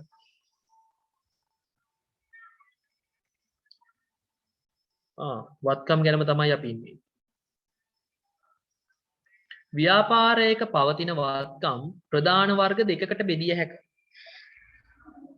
ව්‍යාපාරයක පවතින වත්කම් ප්‍රධාන වර්ග දෙකකට බෙදන්න පුළුවන් කියලා කියනවා. ඒ කියන්නේ අර උඩ කතා කරපු වත්කම් කොටස් දෙකකට කඩනවා. එකක් ජංගම වත්කම් කියනවා අනික ජංගම නොවන වත්කම් කියලා කියනවා. හරි එකකට කියනවා ජංගම වත්කම් අනිකට කියනවා ජංගම නොවන වත්කම්. ඔයාට තව නම් කියන්නත් පුළුවන් ඕනනම් ජංගම වත්කම් වලට කියන්න පුළුවන් කෙටි කාලීන වත්කම් කියලා කියන්නත් පුළුවන්. ජංගම නොවන වත්කම් වලට කියනවා දිගු කාලීන වත්කම්. ඒවා පාවිච්චි වෙනවා හරි අඩුයි. ඒ නිසා ජංගම වත්කම් ජංගම නොවන වත්කම් කියන නම් දෙක තමයි පාවිච්චි වෙන්නේ. මේ දෙක ඇති. එතකොට ජංගම වත්කම් වලට කියනවා current assets කියලා. ජංගම නොවන වත්කම් වලට කියනවා non current assets කියලා. අපි කතා කරමු ඉස්සෙල්ලා ජංගම වත්කම කියන්නේ මොකක්ද කියලා. දැන් ඉඩමක් ගන්නකො. ඉඩමක් ගොඩනැගිල්ලක් යන් මෝටර රථයක් වගේ දෙයක් හිතන්න. මෝටර රථයක් කියන්නේ වාහනයක් හිතන්නකො ලොරියක් වගේ දෙයක්. ඉඩමක් මෝටර රථයක් ගොඩනැගිල්ලක් වගේ එකක්. කොච්චර කල් පවතිනවද සාමාන්‍යයෙන්? කොච්චර කල් පවතිනවද? භාවිතා කරන්න පුළුවන්ද කොච්චර කල්?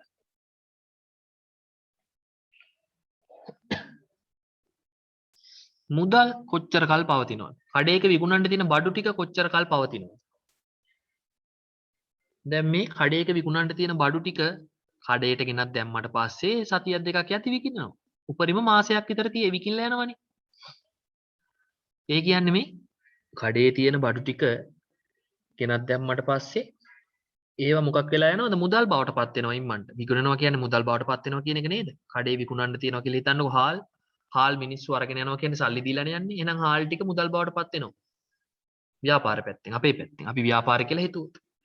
අපි ගණන් හදද්දි හැම වෙලෙම හිතන්න ඕනේ අපි කවුරු කියලාද අපි ව්‍යාපාරේ කියලා. එතකොට ඔය වත්කම් අපි ජංගමද ජංගම නොවනද කියලා බෙදන්නේ අපි ඕවා භාවිතා කරන්න බලාපොරොත්තු වෙන කාලය. නැත්තම් මුදල් බවට පත් වෙන්න ගත වෙන කාලය පදනම් කරගෙන තමයි අපි ওই දෙක දෙකට කඩන්නේ. එතකොට සමහර වත්කම් තියෙනවා ඒවා අවුරුද්දක් ඇතුළතදී පාවිච්චි කරලා එක්ක ඉවර වෙනවා නැත්නම් ඒවා අවුරුද්දක් ඇතුළතදී මුදල් බවට පත් වෙනවා. සමහර වත්කම් තියෙනවා ඒවා අවුරුද්දක් ඇතුළතදී එක්ක පාවිච්චි කරලා ඉවර වෙනවා. හරිද? නැත්නම් ඒවා අවුරුද්දක් ඇතුළතදී මුදල් බවට පත් වෙනවා. නැත්නම් අවුරුද්දක් යන්න කලින් ඒවා විකුණලා දානවා. දැන් කඩේ විකුණන්න තියෙන බඩු ටික අවුරුද්දක් තියාගන්නේ නැහනේ. විකුණලා දානවා නිම්මන්ට. විකුණනකම් අපි ගාව තියෙනකම් ඒවා අයිති අපිට නේද? හරි ඔයාලා කඩයක් කරනවා කියලා හිතන්න. එතකොට ඒක විකුණලා දානකම් ඒ කඩේ තියෙන බඩු ටික කාටද අයිති? ඔයාට. හරිද? හැබැයි අවුරුද්දක් ඔයා ගාව තියන් ඉන්නේ නැහනේ. අවුරුද්දක් ඇතුළතදී කොහොම හරි විකිනනවානේ. මාස 12ක් ඇතුළතදී අනිවාර්යෙන් විකිනනවා. හරිද? නැත්තම් අවුරුද්දක් ඇතුළතදී පාවිච්චි කරනෝනේ අතේ තියෙන සල්ලි ටිකක් නම් වියදම් කරනවානේ. අවුරුද්දක් තියාගන්නේ නැහනේ සල්ලි ටික. මොනවා හරි වෙන්න වියදම් වෙනවනේ. එහෙනම් ජංගම වත්කමක් කියන්නේ මොකක්ද? මාස 12ක් ව්‍යාපාර කටයුතු කරගෙන යද්දී මාස 12ක් වගේ කෙටි කාලයක්. අපි කෙටි කාලයක් කියන්නේ සාමාන්‍යයෙන් අවුරුද්දකට වඩා අඩු කාලයකට. මාස 12ක් වගේ කාලයක් ඇතුළතදී එක්ක පාවිච්චි කරලා ඉවර වෙන නැත්තම් විකුණලා දාන නැත්තම් මුදල් බවට පත් වෙන වත්කම් ඕන එකට කියනවා මොනවා කියලාද? ජංගම වත්කමක් කියලා. කෙටියෙන්ම මතක තියාගන්න තියෙන්නේ ඒවා අවුරුද්දක්වත් අපි ගාව තියෙන්නේ නැහැ. අවුරුද්දක් ඇතුළතදී ඒවා ඉවර වෙලා යනවා. එක්ක විකුණලා එක්ක අපි පාවිච්චි කරලා නැත්තම් මුදල් බවට පත් වෙලා කොහෙන් හරි. එහෙම වත්කම් වලට කියනවා ජංගම වත්කම් කියලා. එහෙමනම් ජංගම නොවන වත්කමක් කියන්නේ මොන වගේ එකක්ද? ඒවා අවුරුද්දකට වඩා වැඩි කාලයක් භාවිතා කරන්න අපේක්ෂා කරන වත්කම්. නැත්තම් ඒවා මුදල් බවට පත් වෙනවා නම් අවුරුද්දකට වඩා වැඩි කාලයක් යනවා ඒවා මුදල් බවට පත් වෙනවා. අපහැදිලි නම් තේරුම් නැත්තම් කියන්නකෝ ඉස්සල්ලා ලියන්න කලින්.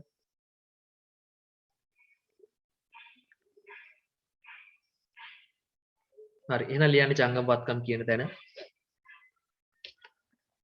එන ව්‍යාපාර කටයුතු වලදී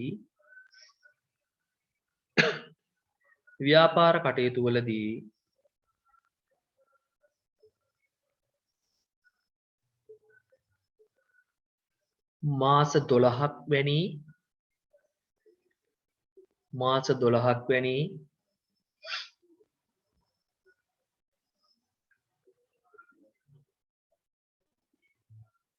කෙටි කාලයක් තුල මාස 12ක් වැනි කෙටි කාලයක් තුල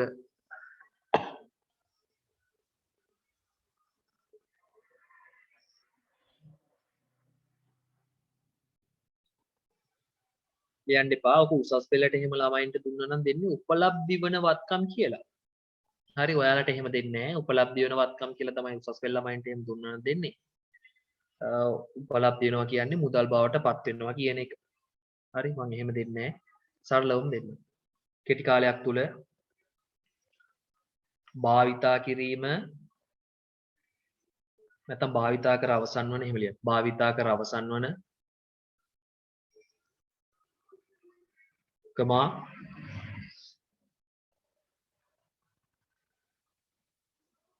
භාවිතා කර අවසන් වන කමා විකිණීම හෝ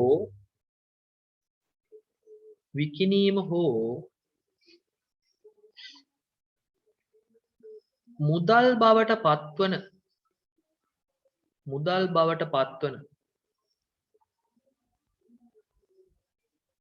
වත්කම්මින් අදහස් වේ. විකිණීම හෝ මුදල් බවට පත්වන වත්කම් මින් අදහස් වේ.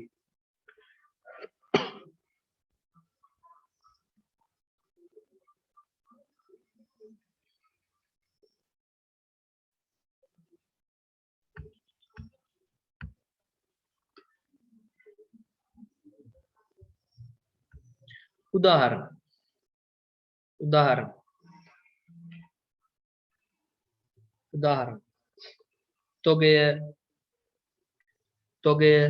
තොගය කියන්නේ මොකද්ද? විකුණන්න තියෙන භාණ්ඩ ටික. අපි සාමාන්‍ය පෙළ මට්ටමින් තොගය කියලා කතා කරන්නේ ඔච්චරයි. විකුණන්න තියෙන භාණ්ඩ ටික. ආය අමුතුවෙන් ඒක පැහැදිලි කරන්න දෙයක් නැහැ. එතකොට කඩේක විකුණන්න තියෙන භාණ්ඩ වලට තමයි කියන්නේ තොගය කියලා.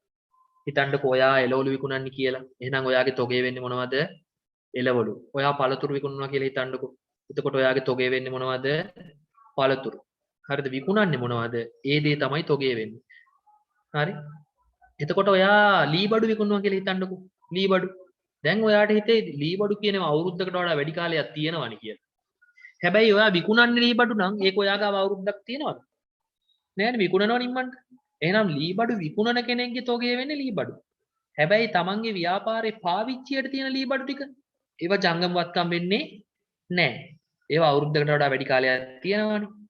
හැම වෙලේම ජංගමවත්කමක් තියෙන කොච්චර කාලෙද අවුරුද්දකට වඩා අඩු කාලයයි අපි ගාව ඒ කියන්නේ ව්‍යාපාරේ තියෙන්නේ. එතකොට ලී බඩු විකුණන කෙනෙක් නම් එයාගේ ලී බඩු ටික අවුරුද්දක් එයා ගාව තියෙන්නේ නෑනේ විකුණලා දානවා. හැබැයි එයා පාවිච්චියට එයාගේ තියාගන්න තියෙන ලී බඩු ටික ජංගම නොවනවත්කම්. විකුණන්න තියෙන ලී බඩු ටික මොනවද? ජංගමවත්කම්. දැන් තොගය ණය ගැතියෝ කවුද කියලා කියන්නම් ඈ. මේක දැම්ම අපි කතා කරන්න ඕනේ නැහැ. හිමීට කතා කරමු. ණය ගැතියෝ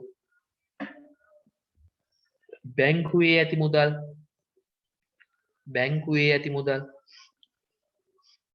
දැන් ව්‍යාපාරයක බැංකුවේ තියෙන සල්ලි තවුරුද්දක් තියන් ඉන්නේ නැහනේ. ඒවා යාලා ඒවට මේවට වියදම් කරනවා. එක එක ගෙවීම් කරන්න ඒවා වියදම් කරනවා. සමහරට අපි තව සල්ලි දාලා බැංකුවේ තියෙන සල්ලි වැඩි වෙනවා. එතකොට එකම වටිනාකම තියෙන එක වෙනස් වෙනවා. ඊළඟට අත් ඇති මුදල්. අතේ තියෙන සල්ලි. අත් ඇති මුදල්. දැන් අතේ තියෙන සල්ලි ගැන හිතන්නකෝ එනවා විතරනේ. කොහෙන් වියදම් වෙනවද කියලාවත් තේරෙන්නේ නැහනේ. එතකොට ඉතින් වෙනස් වෙලානේ. අවුරුද්දක් ඒ මුදල අපි ගාව තියෙන්නේ නැහනේ. අත් ඇති මුදල්. නම් ජංගමවත්කමක් කියන්නේ මාස 12ක් වගේ කාලයක් තමයි උපරිමේ එක තියෙන්නේ. ඊළඟට නම් ජංගම නොවනවත්කමක් කියන්නේ ඒක අවුරුද්දකට වඩා වැඩි කාලයක් පවතිනවා ඒ වත්කම. එහෙනම් ඒක මුදල් බවට පත් වෙන්න අවුරුද්දකට වඩා වැඩි කාලයක් ගත වෙනවා. ඒ කියන්නේ මාස 12කට වඩා වැඩි කාලයක් ව්‍යාපාරේ පවතිනවා ඒ වත්කම. එහෙම වත්කම් වලට කියනවා ජංගම නොවන වත්කම් කියලා. ලියන්න. මාස 12කට වඩා වැඩි කාලයක් මාස 12කට වඩා වැඩි කාලයක්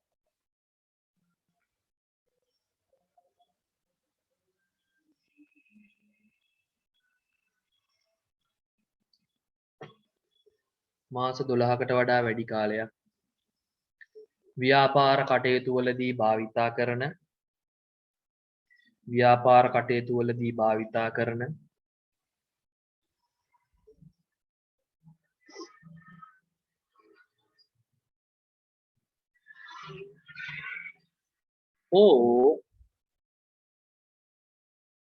හෝ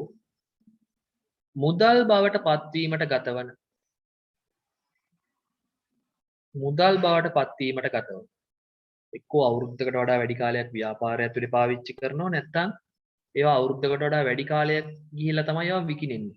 විකුණන්න තියෙනව නෙමෙයි අපිට විකුණලා දාන්න පුළුවන් නේද? පාවිච්චි කර තිබ්බ මේස, පාවිච්චි කර තිබ්බ පරිගණක විකුණලා දාන්න පුළුවන්. හැබැයි ඒවා පවතිනවා අපි ගාව කොච්චර කාලයක්ද? මාස 12කට වඩා වැඩි කාලයක් පවතින. මුදල් බවට පත්වන වත්කම් ජංගම නොවන වත්කම් වේ.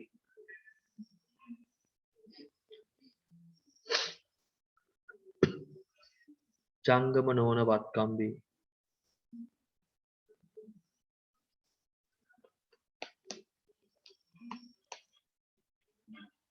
උදාහරණ ඉඩම් බලන්නකෝ අවුරුද්දකට වඩා වැඩි කාලයක් ඉඩම් වල කොච්චර කල් තියෙනවද කියලා අපිට කියන්න බෑනේ. ඉඩම් මේ ලෝකේ තියෙනකන් ඉඩම තියෙනවා.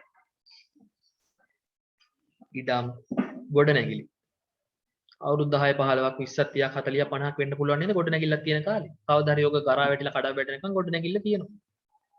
ගොඩනැගිලි මෝටර රථ වාහනත් එහෙමයිනේ. මෝටර රථ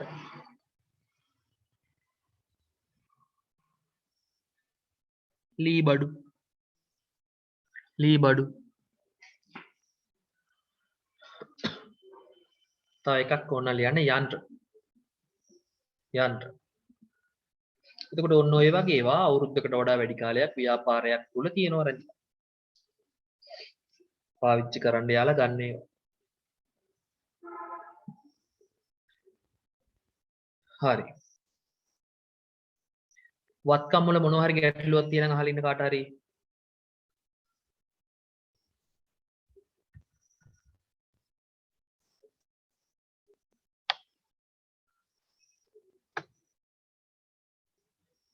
හරි එහෙනම් අපි යනවා වගකීම්.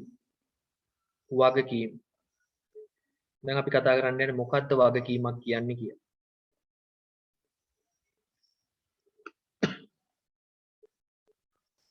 මොකද්ද වගකීමක් කියන්නේ කියලා කතා කරන්න යන්නේ.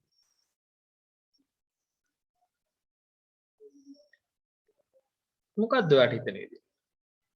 වගකීමකට ඉංග්‍රීසියෙන් කියනවා liability කියලා.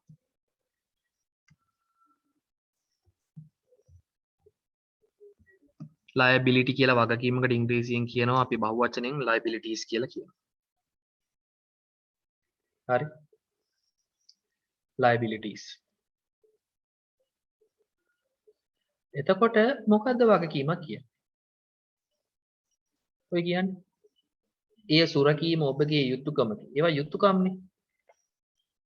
හරි හැබැයි වගකීමක් කියන්නේ වෙන දෙයක්.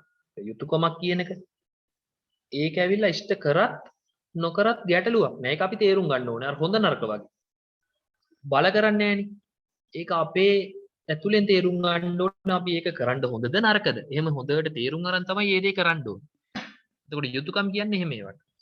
හැබැයි වගකීමක් කියන්නේ වගකීමක් කියපුවම බැඳිලා ඉන්නව නේද මේ දේ කරන්න. වගකීමක් කියපුවම බැඳිලා ඉන්නවා. දැන් ඔයාට යාළුවෙක් දෙනවා කියන්නකො රුපියල් ලක්ෂයක් ණයට. හරිද ඔයාට සල්ලි හදිස්සියක් වෙලා ඔයා යාළුවෙක්ගෙන් රුපියල් ලක්ෂයක් ඉල්ලනවා. මාසෙකින් දෙන්නම් බම් මට රුපියල් ලක්ෂයක් දියන් කියලා ඔයා ඉල්ලනවා.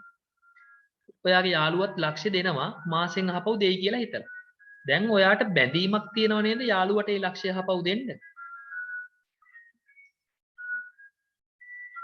නැද්ද? යාළුවනේ දෙන්න ඕනේ රුපියල් ලක්ෂ මොකද්ද උට සල්ලිකාරයනි කියලා පැත්තකටලා ඉන්න බෑනේ.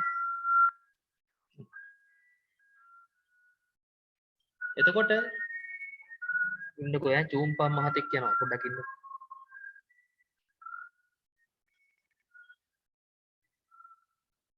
right. එතකොට ඔයා බැඳිලා ඉන්නවනේ ඒක කවදා හරි ඔයා ඒ යාළුවට ගෙවන්න ඕනේ. කවදා හරි කියලා බෑ. ඔයා මාසයක් ඇතුළත දෙනවා කියලා පොරොන්දු වෙලා නේද ගත්තේ? එහෙනම් මාසයක් ඇතුළතදී ආපහු ඒ සල්ලි ටික දෙන්න ඔයා බැඳිලා ඉන්නවා. ඔයා කඩේකින් බඩු ගන්නවා කියන්නකෝ ණයට. ලබන මාසේ දෙන්නම් කියලා රුපියල් 10000ක් බඩු අරන් එනවා කඩේකින් ණයට. දැන් ඔයා ලබන මාසෙදී නැත්නම් මාසයක් ඇතුළතදී ඒ ගෙනාවු බඩු වල රුපියල් 10000 කඩේට දෙන්න බැඳිලා ඉන්නව නේද? ඒක මග අරින්න බෑනේ ඔයා බැඳිලා ඉන්නවා. එහෙනම් ව්‍යාපාරයකත් ඔය වගේ බැඳීම් තියෙනවා. යම් යම් ගනුදෙනු හින්දා ඇතිවන බැඳීම් තියෙනවා ව්‍යාපාරවලට. අන්න ඒ බැඳීම් හින්දා ඇති වෙනවලු මොනවද? වගකීම්. ඒ කියන්නේ යම් යම් ගනුදෙනු හින්දා සමහර තැන්වලදී බැඳීම් ඇති වෙනවා ව්‍යාපාර. හරි. කියන්නේ අර මුදල් ගෙවන්න බැඳෙනවා කාට හරි. අන්න ඒ වගේ ඒවට කියනවා ව්‍යාපාරයක වගකීම් කියලා. ඔන්න මම කියනවා උදාහරණයක්. බැංකුවකින් රුපියල් ලක්ෂයක් ගත්තා. ඔන්න බැංකුවකින් රුපියල් ලක්ෂයක් ගත්තා එක පැත්තකින් ඔයාගේ අතට සල්ලි එනවා. දැන් ඔයාගේ අතේ සල්ලි තියෙනවා. ඒක ඔයාට වත්කමක් කිසි ප්‍රශ්නයක් නැහැනේ. බැංකුවකින් ඔයාට රුපියල් ලක්ෂයක් ණයක් විදියට දුන්නාට පස්සේ ඒක අයිති ඔයාටනේ. එතකොට ඔයාට ඒක මොකක් වෙනවද? වත්කමක් වෙනවා. මොකද ව්‍යාපාරයේ තියෙන මුදල් ව්‍යාපාරට නැති. බැංකුවෙන් ණයක් විදියට දුන්නා කියන්නේ ඔයා කවදා හරි ගෙවන්නම් කියලානේ ඉල්ලගන්නේ. එහෙනම් ඔයාට තේරෙනවද මේ ඒ ගනුදෙනුව හින්දා ඔයාට වත්කමකුත් ඇති වුණා. ඒ මුදල් හැබැයි ඒ වගේම අනිත් පැත්තට ඔයා කවදා හරි බැංකුවට ගෙවන්නත් ඕනේ නේද? මේ ලක්ෂේ. එහෙනම් එතනදී වගකීමකුත් ඇති උනායි කවදා හරි ගෙවන්න බැඳිලා ඉන්නවා ඔයා. එහෙනම් ඔයාට පේුණාද ඒ ගනුදෙනුව හින්දා ඔයාට වගකීමකුත් ඇති වුණා කියලා. අනිත් එක පැත්තකින් ඔයාගේ අතට සල්ලි ආවා. එහෙනම් වත්කමකුත් ඇති වුණා මුදල් කියලා. අනිත් පැත්තෙන් කවදා හරි ඔයාට බැංකුවට ගෙවන්න ඔයා බැඳිලත් ඉන්නවා අර ණය ටික. එහෙනම් දැන් බැංකු ණය කියලා වගකීමකුත් තියෙනවා. එහෙනම් මේ බැංකුවෙන් ණය ගත්ත හින්දා නේද වගකීමට බැඳුනේ? ණය ගත්තේ නැත්නම් වගකීමට බැඳෙන්නේ නැහනේ. ඒ කියන්නේ මේ වෙද්දිත් ණය ඔයා අරගෙන ඉවරයිනේ. එහෙනම් ඒ ගනුදෙනුව ඉවර වෙච්ච හින්දා තමයි ඔයා වගකීමට බැඳෙන්නේ. එහෙනම් වගකීමකුත් අතීත ගනුදෙනුවක ප්‍රතිඵලයක්ම තමයි. එහෙනම් අර මං කීව උදාහරණේ බැංකු ණය කියන එකේ ඒ කියන ගනුදෙනුව හින්දා වත්කමකුත් ඇති වුණා අනිත් පැත්තට වගකීමකුත් ඇති වුණා. ඇයි ඒ බැංකුවෙන් ඔයාට රුපියල් ලක්ෂයක් සල්ලි දෙනවා ඊට පස්සේ ඒ සල්ලි වයිති වාට. එහෙනම් එක පැත්තකින් වත්කම. අනිත් පැත්තෙන් කවදා හරි දවසක ඔයා ඒ ලක්ෂ්‍ය බැංකුවට හපව ගෙවන්න ඕනේ. එහෙනම් අනිත් පැත්තෙන් බැඳිලා ඉන්නවනේ ගෙවන්න. එහෙනම් අර ණය ගත්ත නිසා තමයි බැඳීමක් ඇති වුනේ. එහෙනම් එතනත් ගනුදෙනුවක් සිද්ධ වෙලා ඉවරයි. අතීත ගනුදෙනුවක ප්‍රතිඵලයක්. ඔයා කඩේකින් බඩු ණයට ගන්නවා. අන්න ගත්ත හින්දා තමයි ගෙවන්න බැඳෙන්නේ. හරිද? එහෙනම් ඔන්න අතීත ගනුදෙනුවක ප්‍රතිඵලයක්ලු. ඒ වගේම තමයි මේ දැන් ණය ගත්තට පස්සේ ඔයා හැම වෙලෙම බැඳිලා ඉන්නව නේද ගෙවන්න? ගෙවනකන් ඔයා බැඳිලා ඉන්නවනේ ගෙවන්න. මේ මොහොතේත් ණය ගෙවන්න බැඳිලා ඉන්නවනේ ඔයා ගෙවලා ඉවර වෙනකන්. ඒ කියන්නේ වර්තමානයේ මේ මොහොතේත් බැඳීමක් තියෙනවා වගකීමක. ගෙවන්න ඕනේ කියන එක ඔයාගේ ඔළුවේ තියෙන්න ඕනේ හැම වෙලෙම. කවදා හරි බැංකුවට ඒ ලක්ෂ්‍ය ගෙවලා ඉවර වෙනකන් ඔයා බැඳිලා ඉන්නවා ඒක ගෙවන්න. එහෙනම් වගකීමක් හැම වෙලෙම වර්තමානයේ මේ මොහොතේ බැඳීමක් තියෙනවා වගකීමක. අර වත්කමක් ව්‍යාපාරය පාලනය කරනවා වගේ වගකීමක් තියෙනවා නම් හැම වෙලෙම ගෙවන්න බැඳිලා ඉන්න. අනිත් පැත්තට ගෙවද්දි මොකක් වෙනවද ව්‍යාපාරයේ තියෙන වත්කම් කොටසක් සම්පත් කොටසක් පිටතට ගලයි යනවා. දැන් බැංකුවට ණය ගෙවනවා කියන්නේ ව්‍යාපාරයේ සල්ලි ටිකක් නේ අඩු වෙලා බැංකුවට යන්නේ. එහෙනම් බේරුම් කරද්දි ව්‍යාපාරයේ සම්පත් එළියට යනවා. හරිද? හිතන්නකෝ සල්ලි නැහැ කියලා ගෙවන්න ඔයා ඉඩමෙන් කොටසක් විකුණලා ගෙවනවා. දැන් ඉතින් ඉඩම නැහැනේ අපෙන් එළියට ගිහිල්ලානේ. විකුණා කියන්නේ වෙන කෙනෙක්ට නැති වෙන්නේ. එහෙනම් වගකීම් බේරුම් කරද්දි ව්‍යාපාරයේ සම්පත් වලින් කොටසක් පිටතට යනවා. එළියට ගලයි යනවා. ඒ කියන්නේ අපේ අයිතිය නැති වෙලා වෙන කෙනෙක්ගේ අයිතියට යනවා මේ සම්පත් ටික. එහෙනම් වගකීමකට ලක්ෂණ කීයක් තියෙනවද? 3ක් තියෙනවා. හොඳට මතක තියාගන්න ඕනේ. අතීත ගනුදෙනුවක ප්‍රතිඵලයක් කියනවා. බේරුම් කිරීමේදී ව්‍යාපාරයේ සම්පත් වලින් කොටසක් පිටතට ගලයි යනවා කියනවා. වර්තමාන බැඳීමක් තියෙනවා. හරිද? වගකීමක නිර්වචන තියෙනවා උඩින්ම අතීත ගනුදෙනුවක හෝ සිදුවීමක ප්‍රතිඵලයක් ලෙස ඇතිවන ව්‍යාපාරය විසින් ගෙවිය යුතු අගයන් වගකීම් වේ. හර බලන්නකෝ ගෙවිය යුතු අගයන්. ගෙවන්න බැඳිලා ඉන්නවා කොයි වේද? කවදා හෝ දවසක ගෙවන්න බැඳිලා ඉන්නවා. එහෙනම් බැඳීමක් තමයි වගකීමක් කියන්නේ. කෙටියෙන්ම කිව්වොත්. හරිද? එහෙනම් හිතන්නකෝ කාගෙන් හරි ව්‍යාපාරයේ භාණ්ඩ ගන්නව ණයට. දැන් බැඳිලා ඉන්නව නේද? යාට හපව අපි ගෙවන්න.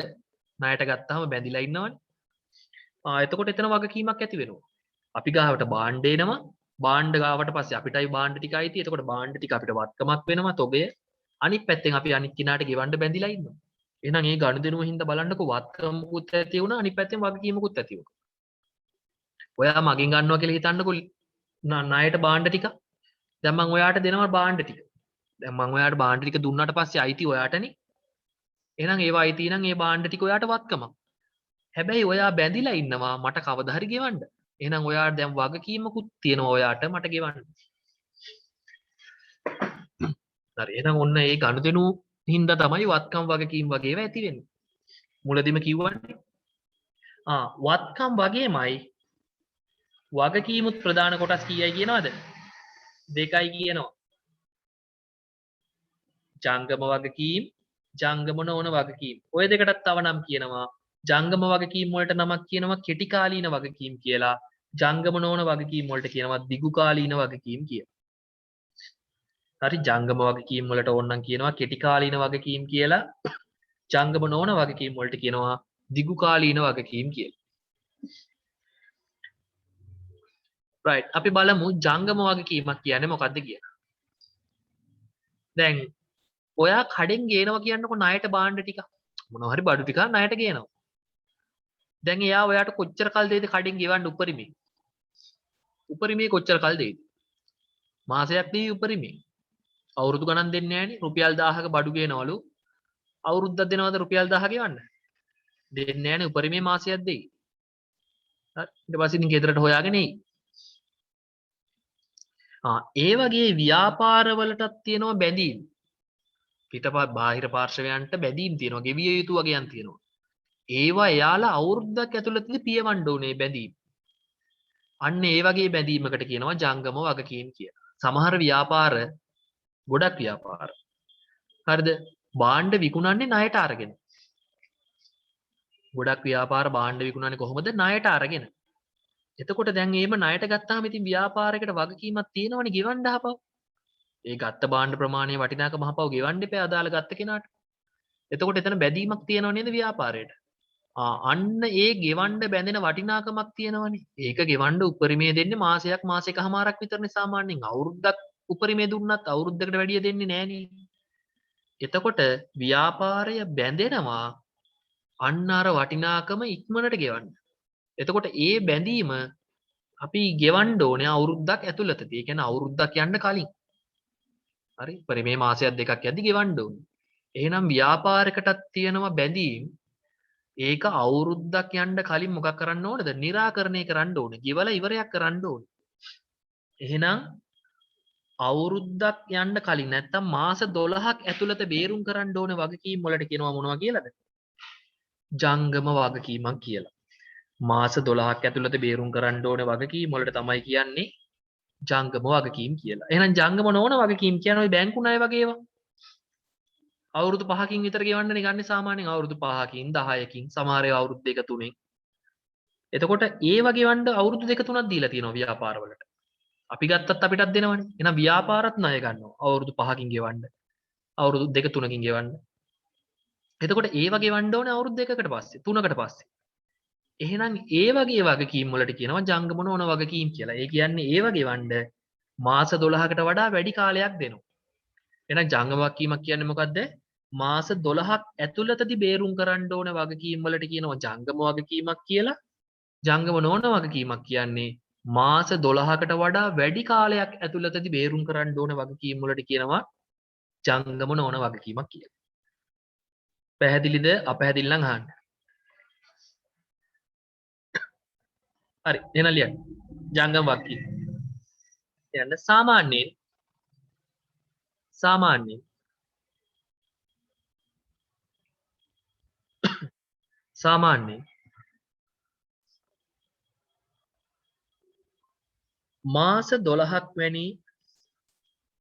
මාස 12ක් වැනි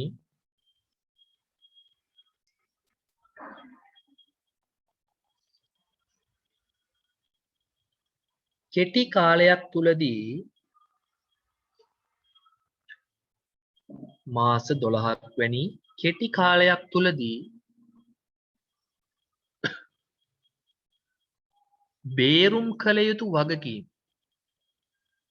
බේරුම් කළ යුතු වගකීම්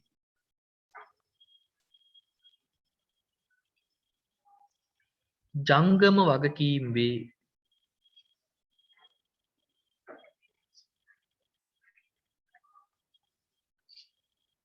බේරුම් කළ යුතු වගකීම් ජංගම වගකීම් වේ.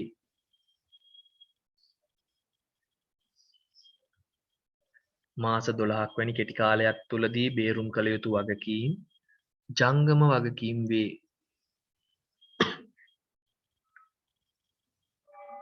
ඕනනම් අර ජංගම වගකීම් ඇතුළේ ලියා ගන්න මේ වරහන් ඇතුළේ කෙටි කාලින වගකීම් කියලා ලියා ගන්න. එතකොට කෙටි කාලින වගකීම් කියන්නේ ජංගම වගකීම් වලටම තමයි.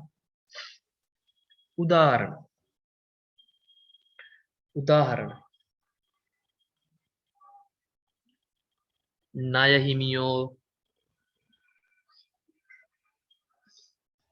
ණය හිමියෝ පැහැදිලි කරන්නම් ඊළඟ දවසේ කවුද ණය හිමියෝ කියන්නේ. දැන්ට ලියා ගන්න. බැංකු අයිරාව ඔයා පැහැදිලි කරන්න හිතන්න එපා. බැංකු අයිරාව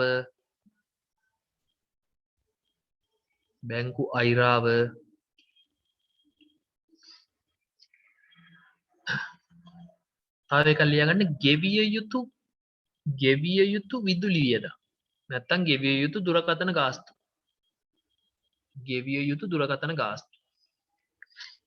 ඒ කියන්නේ මේ ඔයා ගිය මාසේදී දුරකථන අපි බිල් එනවා තියෙන්නේ බිල් එන දුරකථන තියෙන්නේ. ගිය මාසේ පාවිච්චි කරලා බිල ඇවිල්ලා තියෙනවලු තාමත් ගෙවලා නැල්ලු. දැන් ඔයා ඒක පාවිච්චිත් කරලා තාම ඒකට ගෙවලත් නැහැ.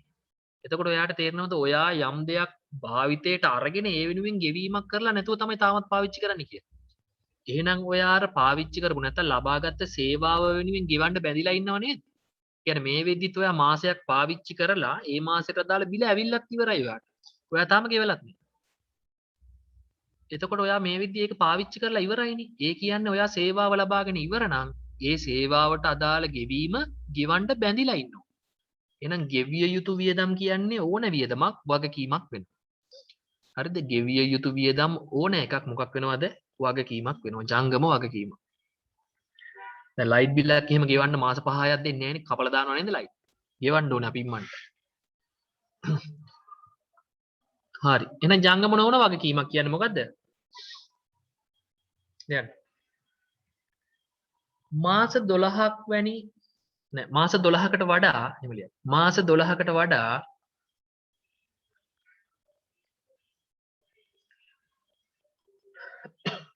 මාස 12කට වඩා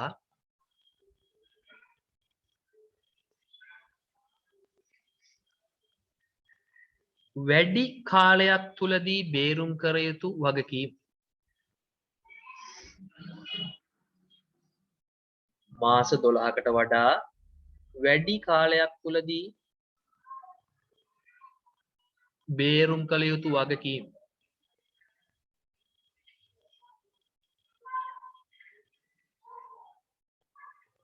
ජංගම නොවන වගකීම් වේ. ජංගම නොවන වගකීම් වේ.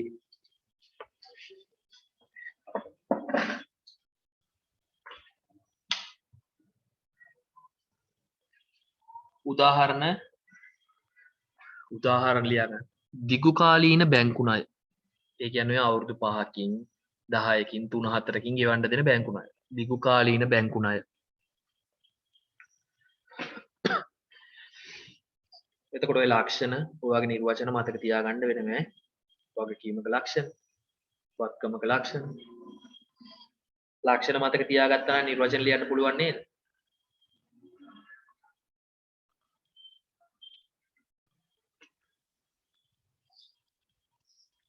හරි. මොන හරි ගැටලුවක් තියෙනම් අහන්න ඒ වෙනකන්. දැන් මේ වෙනකන් කරපුවාගේ තේරුම් නැති දෙයක් තියෙනවා මට කියන්න.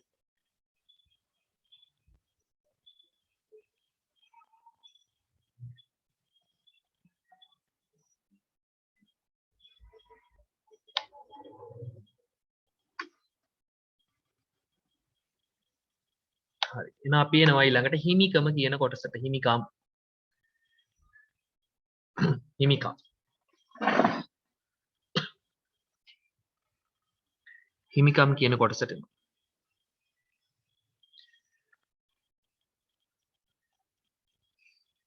සමහර තැන්වලදී ඔයාලට කියනවා ප්‍රාග්ධනයයි හිමිකමයි කියන්නේ එකක් කියලා. සමහර තැන්. එහෙම වෙන්නේ නැහැ. ප්‍රාග්ධනයයි හිමිකමයි කියන්නේ එකක් නෙමෙයි. ප්‍රාග්ධනයයි හිමිකමයි කියන්නේ දෙකක්. හරිද?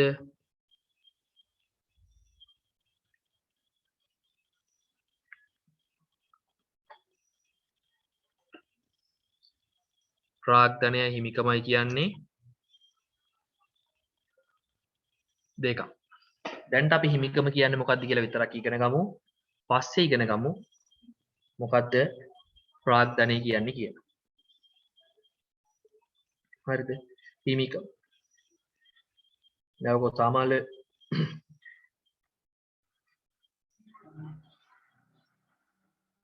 එතකොට හිමිකමට ඉංග්‍රීසියෙන් කියන්නේ ඉක්විටි කියලා.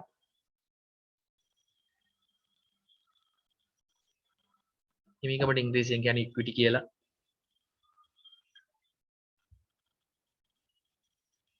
හරි. මොකද්ද මේ හිමිකම කියන්නේ? දැන් හිතන්නකෝ මෙහෙම. දැන් ඔයා ව්‍යාපාරයක් කරන්නේ ඇයි එක එක අරමුණු අපි කතා කරන්නේ ව්‍යාපාරික අරමුණු ටික. හරිද? ව්‍යාපාරික අරමුණු ටිකක් කතා කරන්නේ. එතකොට එක එක අරමුණු වලටනේ අයිතිකරු ව්‍යාපාරයක් කරන්නේ. දැන් කවදා හරි දවසක ඔයා ව්‍යාපාරය නවත්තනවා. දාලා කියන්නේ හිතන්නකො නවත්තලා දානවා කියලා. කවදා හරි දවසක ඔයා ව්‍යාපාරය කරගෙන යන ව්‍යාපාරය ඇති කියලා හිතිලා නවත්තලා දානවා. එතකොට ඉස්සල්ලාම ඔයා ඒ නවත්තදි කරන්න ඕනේ පොඩි වැඩක් තියෙනව නේද? ඔයාගේ තියෙන ණය ටික බේරුම් කරලා දාන්න ඕනේ නේද? ව්‍යාපාරයෙන් අනිත් අයට ණය වෙලා තියෙනවා නම් ඒ ණය ටික ගෙවන්න එපා. හරිද? ව්‍යාපාරය නවත්තනවා නම් ඉස්සල්ලාම කරන්න ඕනේ මොකද්ද ඔයා? ඔයා ණය වෙලා තියෙන අයට ගෙවලා දාන්න ඕනේ. හරිද?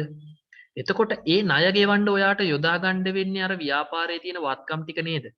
ඇයි ඉතින් වත්කම් වලින්නේ හිතන්නකෝ සල්ලිත් නැහැ කියලා වත්කම් ටික විකුණලා හරි ණය බේරන්න බෑ. ණය බේරන්න බැඳිලා ඉන්නවනේ. සල්ලිත් නැති වුණා කියලා අපි හිතමු ඉඩම විකුණලා හරි අපිට සල්ලි ටික ගෙව්ව හැකිනේ ණය ටික බේරන්න පුළුවන් නේද? තියෙන යන්ත්‍රයක් විකුණලා හරි මොකක් කරන්න පුළුවන්ද? ණය ටික බේරන්න පුළුවන් නේ. එහෙනම් ඔයාට මෙහෙම එකක් තේරෙනවද? වගකීම් පියවන්න අන්තිම මොහොතේ කියන්නේ ව්‍යාපාරයක් නවත්තන මොහොතේ හරි අපිට අපේ වත්කම් නේ යොදා ගන්න වෙන්නේ. ඒක නවත්තන්න ඕනේ මොනම වෙලාවක හරි වත්කම් ටික යොදන්නේ මේ ණය බේරන්න වෙන්නේ. ණය ගෙවන්න සල්ලි නැත්තම් නිකන් හිතන්නකෝ ඔය තියෙන මොකක් හරි විකුණලා හරි මම මේ කියන්නේ ඒක හරි නෑ. තියෙනවා විකුණලා දාලා ණය ගෙවන එක හරි නෑ. කරන්න පුළුවන් නේ. හරිද? එතකොට මේ ණය බේරන විදි තියෙනවා. ඒවා ඉතින් ඔයාලට සාමාන්‍ය පෙළදි ගන්නන්න නෑනේ. මම මේ වලට තේරෙන විදියට කියන්නේ සරලව. ඔය තියෙන මොකක් හරි යන්ත්‍රයක් හරි වාහනයක් හරි විකුණලා දාලා අපිට ණය ටික බේරන්න පුළුවන්. අතේ සල්ලි මදි නම්. ඒ කියන්නේ මේ ව්‍යාපාරයේ තියෙන වගකීම් බේරුම් කරන්න අපිට යොදා ගන්න වෙන්නේ මොනවද? අර ව්‍යාපාරයේ තියෙන වත්කම් ටික. ඒ වත්කම් ටික යොදාගෙන ණය බේරුවට පස්සේ පොඩ්ඩක් හරි ඉතුරු වෙයිනේ. නේ? දැන් ඔක්කොම විකුණලා ණය ගෙවන්නේ නෑනේ. ණය ගෙව්වට පස්සෙත් අපිටත් ටිකක් ඉතුරු වෙයි නේද? අන්නේ ඉතුරු වෙන ටිකට තමයි කියන්නේ මොකක් කියලාද? හිමිකම කියලා. ඒක නේද අන්තිමට ඔයාට ඉතුරු වෙන්නේ. ඔක්කොම ණය ටික බේරුම් කරාට පස්සෙත් යම් මුදලක් අතේ ඉතුරු නොත් ඒ චුට්ටනේ ඔයාට ඉතුරු වෙන්නේ අන්තිමට. අන්නේ ඉතුරු වෙන ටිකට කියනවා මොකක් කියලාද? හිමිකම කියලා. ඒ කියන්නේ ව්‍යාපාරයේ අයිතිකාරයා වෙනුවෙන් ඉතුරු වෙලා තියෙන වත්කම් ටිකට තමයි කියන්නේ මොකක් කියලාද?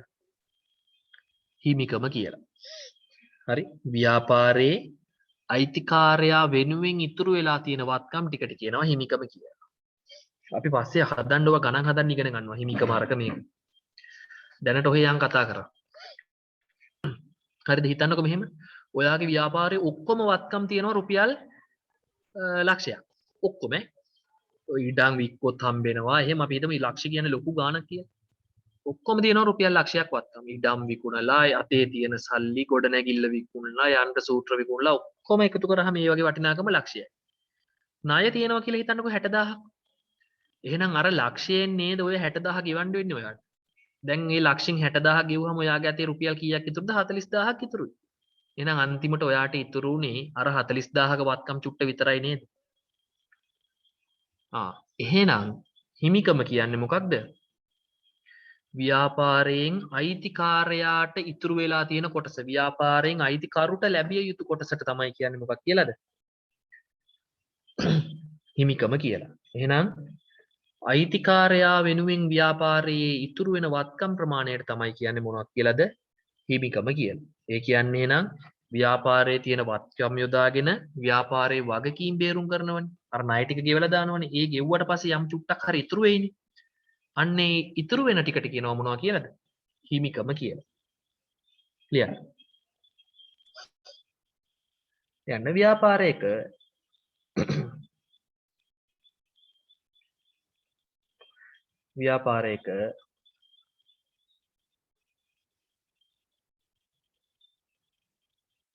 හිමිකරුවන් වෙනුවෙන් පවතින ව්‍යාපාරයක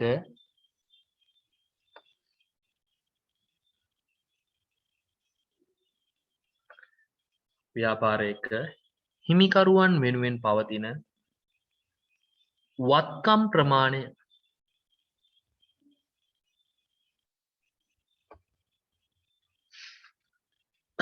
වත්කම් ප්‍රමාණය හිමිකම ලෙස හඳුන්වයි. නැත්නම් හිමිකම වේ.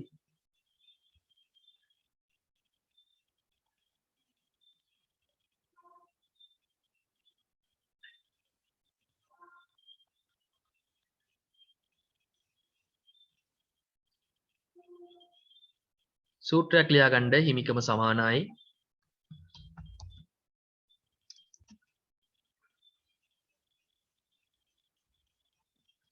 හිමිකම සමානයි මොකක්ද වෙන්නේ එහෙනම්? අර වත්කම් ටික යොදාගෙන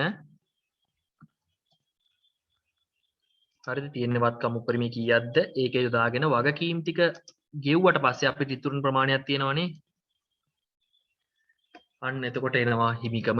කියන්නේ හිමිකම සමානයි වත්කම් ඍණ වගකීම්. එහෙනම් ව්‍යාපාරයේ තියෙන මුළු වත්කම් වලින් මුළු වගකීම් ටික අයින් වුණාට පස්සේ එනවා මොකද්ද? හිමිකම. සරලවම තමයි හිමිකම හදන්නේ. අපි පස්සේ ඉගෙන ගමු කොහොමද හිමිකම හදන්න තව විදි. 11 වසරේ තමයි තියෙන්නේ. හිමිකම සමානයි වත්කම් ඍණ වගකීම්.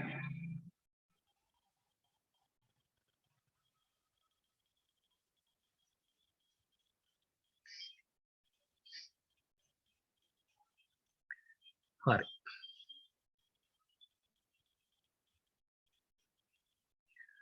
එතකොට මම දැක්කා ඔයාගේ පොතේ මෙන්න මෙහෙම එකක් තියෙනවා. කේවලසාමි ප්‍රාග්ධනයේ නිරූපණය වන්නේ හිමිකමයි කියලා. කේවලසාමි ව්‍යාපාර කියන්නේ මොනවද කියලා ඉගෙන ගත්තනේ අර තනි පුද්ගල ව්‍යාපාර කියලා අපි කතා කරේ. ප්‍රාග්ධනයේ නිරූපණය වන්නේ හිමිකමයි කියලා. ඒකට 100%ක් එකඟ වෙන්න බෑ. කේවලසාමි ව්‍යාපාරයක නම් ප්‍රාග්ධනයේ නිරූපණය වන්නේ හිමිකමයි කියන එකට 100%ක්ම එකඟ වෙන්නත් බෑ. හරි? මොකද ඔයාගේ 11 වසරේ පොත දිහා බලපුවාම ඒ කතාවට එකඟ වෙන්න බෑ කියලා තේරෙනවා. හරි 10 පොතේ එහෙම තිබ්බට 11 වසරේ පොත දිහා බලපුවාම 100%ක් එකඟ වෙන්න බෑ කියලා තේරෙනවා. හිමිකමේ එක කෑල්ලක් විතරයි ප්‍රාග්ධනය කියන්නේ. ඒවා හිතන්නවත් එපා අපි පස්සේ ඉගෙන ගමු. හිමිකම කියන එකේ එක කෑල්ලක් විතරයි ප්‍රාග්ධනය කියන්නේ. එතකොට තව හිමිකම කියන එකට තව කෑලි ටිකක් එකතු වෙන්න ඕනේ. ඒවා අපි පස්සේ ඉගෙන ගමු. දැනට මතක තියාගන්න හිමිකම හදන්නේ කොහොමද?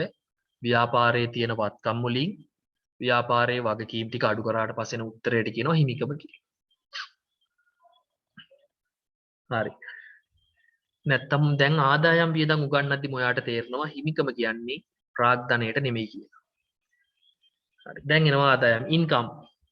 වචන ලේසියිනේ ඉන්කම්.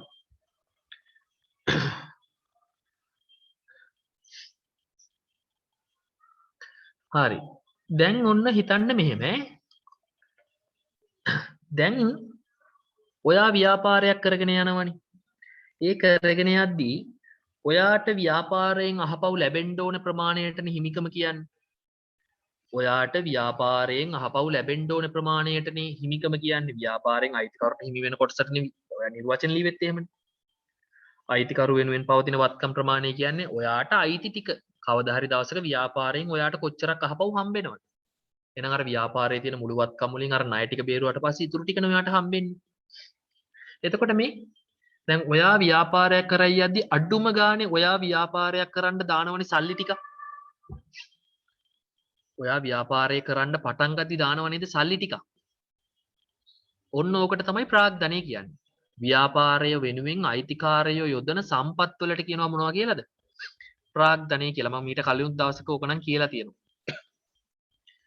ව්‍යාපාරයක් වෙනුවෙන් අයිතිකාරයෝ යොදන හැම සම්පතකටම කියන්නේ මොනවා කියලාද? ප්‍රාග්ධනය කියලා. ඉඩමක් දැම්මොත් අයිතිකාරයා ව්‍යාපාරය වෙනුවෙන් ඒකත් ප්‍රාග්ධනය. ගොඩ නැගිල්ලක් දැම්මොත් අයිතිකාරයා ව්‍යාපාරය වෙනුවෙන් ඒකත් ප්‍රාග්ධනය. සල්ලි දැම්මොත් ව්‍යාපාරය වෙනුවෙන් අයිතිකාරයා ඒකත් ප්‍රාග්ධනය. එතකොට ඔයා ව්‍යාපාරයක් කරන්න ඔයා යොදන ප්‍රාග්ධනයක් තියෙනවනේ. ඔයා ඒක හපව බලාපොරොත්තු වෙන්නේ නැද්ද? රුපියල් ලක්ෂයක් දාලා ව්‍යාපාරය පටන් ගත්තා නම් අඩුම ඒ දාපු ලක්ෂයවත් අහපව ඔයා බලාපොරොත්තු වෙන්නේ නැද්ද? බලාපොරොත්තු වෙනවනේ. ඒ කියන්නේ ඔයා දාන සල්ලි ටිකවත් අපිට අහපව ලැබෙයි කියලා ඔයා බලාපොරොත්තු වෙනවනේ. එහෙනම් හිමිකම කියන එක ඇතුලේ ඔයා දාපු සල්ලි ටික තියෙනවනේ. එහෙනම් ප්‍රාග්ධනයේ තියෙනවා හිමිකම ඇතුලේ. හරිද? අඩුම බලාපොරොත්තු වෙනවා දාන සල්ලි ටික. ඔයා ලක්ෂයක් දැම්ම නම් ව්‍යාපාරය කරගෙන යන්න ඔය ලක්ෂෙවත් ඔයා බලාපොරොත්තු වෙනවා අහපව ලැබෙයි කියලා. එහෙනම් හිමිකම කියන එක ඇතුලේ මොකක් තියෙන්න ඕනද? ඔයා දාපු මුදල තියෙන්න ඕන වටිනාකම. ප්‍රාග්ධනයේ වටිනාකම තියෙන්න ඕන. මේ මීයක් කන්නේ අත පිහ දාන්න නෙමෙයි කියලා කතාවක් අහලා තියෙනවනේ. ඔයාට මතක නම් අපි ව්‍යාපාර වර්ග කරා ලාභ අරමුණු කරගත් ලාභ අරමුණු කර නොගත් කියලා. අරමුණ අනුව. ලාභ අරමුණු කරගත් පෞද්ගලික අංශයේ ව්‍යාපාර පැත්තේ තිබ්බ නේද? කේවලසාමි ව්‍යාපාර කියලා. ලාභ අරමුණු කරගත් පෞද්ගලික අංශයේ ව්‍යාපාර පැත්තේ තිබ්බ නේද? කේවලසාමි ව්‍යාපාර කියලා. එතකොට අපි ඔයාගේ විෂය නිර්දේශයට අනුව කතා කරන්නේ කේවලසාමි ව්‍යාපාර නැත්නම් තනි පුද්ගල ව්‍යාපාර ගැන විතරයිනේ. එහෙනම් මේ ඔයා ලාභ අරමුණු කරගත් ව්‍යාපාරයක්නේ. ලාභයක් අරමුණු කරගෙනනේ ව්‍යාපාරය කරන්නේ. එහෙනම් ඉතින් මේ ඔයා බලාපොරොත්තු වෙනව නේද ව්‍යාපාරයෙන් ලාභයක්? ඒ ලාභය අයිති වෙන්න ඕනෙත් කාටද? ඒකත් අයිති වෙන්න ඕනේ ඔයාටම තමයි. එහෙනම් ඔයා මොකක් බලාපොරොත්තු වෙනවද ව්‍යාපාරෙන් ඊළඟට? ලාභෙත් අහපව බලාපොරොත්තු වෙනවා. ඔයා දාපු සල්ලි ටික ඔයාට ලැබෙයි කියලාත් ඔයා බලාපොරොත්තු වෙනවා. හරිද? ඔයා බලාපොරොත්තු වෙනවා එහෙනම් ව්‍යාපාරෙන් ලාභෙකුත් උපයන්න ලබන්න බලාපොරොත්තු වෙනවා. එහෙනම් මේ ඔය දෙකේ එකතුවට නේද හිමිකම කියන්න වෙන්නේ. ප්‍රාග්ධනයේයි ව්‍යාපාරයේ උපයන ලාභයේයි එකතුව නේද ඔයා අහපව බලාපොරොත්තු වෙන්නේ ව්‍යාපාරේ. එහෙනම් ඔය දෙකේ එකතුවට නේද හිමිකම කියන්න වෙන්නේ. ඔයා දාපු සම්පත් ටික ඔයා ව්‍යාපාරය වෙනුවෙන් යොදපු මුදල සම්පත් වල වටිනාකම ඔයා අහපව බලාපොරොත්තු වෙනවා. හරිද? ඒ වගේම ඔයාගේ ව්‍යාපාරයේ උපයන ලාභය ඔයා අහපව බලාපොරොත්තු වෙනවා. ඒ ලාභය වෙන කෙනෙක්ට දෙන්නේ නැහැ. ඒක බලාපොරොත්තු වෙන්නෙත් ඔයා. එහෙනම් හිමිකම කිව්වේ මොකද්ද? ව්‍යාපාරයේ නෛතිකත්වයට ලැබිය යුතු ප්‍රමාණය නම් ඒ ප්‍රමාණය ඇතුලේ තියෙන්න ඕනේ අනිවාර්යයෙන්ම මොකද්ද? ඔයා දාපු වටිනාකම තියෙන්න ඕනේ. ඒ කියන්නේ ප්‍රාග්ධනීය ප්‍රමාණය තියෙන්නත් ඕනේ. ඔයා උපයපු ලාභය ඔයාට ආපහු ලැබෙන්නත් ඕනේ. එහෙනම් ඔය දෙකේ එකතුවට තමයි හිමිකම කියන්නේ. එතකොට තේරුම් ගන්න ප්‍රාග්ධනය ඔයා දාන්න ඔයාගේ හිමිකම වැඩි වෙනවනේ. ප්‍රාග්ධනය දාන්න ඔයාගේ හිමිකම වැඩි වෙනවනේ. ඔයා ව්‍යාපාරට සල්ලි දාන්න ඔයා ආපහු ව්‍යාපාරයෙන් බලාපොරොත්තු වෙන ප්‍රමාණය වැඩි වෙනවනේ. ඇයි ඔයා ලක්ෂයක් දාලා තියෙනවා කියලා හිතන්නකෝ ප්‍රාග්ධනීය විදිහට. එහෙනම් ඔයා ඒ ලක්ෂ බලාපොරොත්තු වෙනවා ආපහු ව්‍යාපාරයෙන් ගන්න. ඔයා දාන සල්ලි ටික ඔයාට ආපහු ඉපේ කවදා හරි. ඔයා තව ලක්ෂයක් දැම්ම කියන්නකෝ. දැන් ඔයාට ව්‍යාපාරෙන් කීයක් ආපහු ලැබෙන්න ඕනද? ලක්ෂ 2ක් ලැබෙන්න ඕන. තව 50000ක් දැම්ම කියන්නකෝ. එහෙනම් 2,50,000ක් ආපහු ඔයා බලාපොරොත්තු වෙනවා. එහෙනම් ප්‍රාග්ධනීය ව්‍යාපාරයට දාන්න ඔයාගේ හිමිකම මොකක් වෙනවද? වැඩි වෙනවා. ඔයාගේ හිමිකම මොකක් වෙනවද? වැඩි වෙනවා. හරි? ඔයා ප්‍රාග්ධනය දාන්න ඔයාගේ හිමිකම වැඩි වෙනවා. ඒ වගේම තමයි අනිත් පැත්තෙන් ලාභය වැඩි වෙන්නත් හරි? ලාභය වැඩි වෙන්නත් මොකක් වැඩි වෙනවද? හිමිකම වැඩි වෙනවා. හරි? අනිත් පැත්තෙන් ලාභය වැඩි වෙන්නත් හිමිකම වැඩි වෙනවා. හරිද? දැන් අපි බලමුකෝ ලාභය හොයන්නේ කොහොමද කියලා. ලාභය හොයන්නේ කොහොමද? ආදායම් වලින් වියදම් අඩු කරලානේ. ඕම නේද ලාභය හොයන්නේ? ආදායම් වලින් වියදම් අඩු කරලානේ. එතකොට ඔයාට තේරෙනවද ආදායම වැඩි වෙන්න ආදායම වැඩි වෙන්න හරි? මෙන්න මෙයා වැඩි වෙන්න මොකක් වෙනවද ඔයාගේ ලාභේ? ලාභෙත් වැඩි වෙනවනේ. ආදායම වැඩි වෙනවා කියන්නේ අනිත් පැත්තෙන් ලාභෙත් වැඩි වෙනවා. වියදම වෙනස් වුන්නේ නැහැ කියලා හිතුවොත්. එහෙනම් මේ ඔයාට තේරෙනවද මෙහෙම එකක්?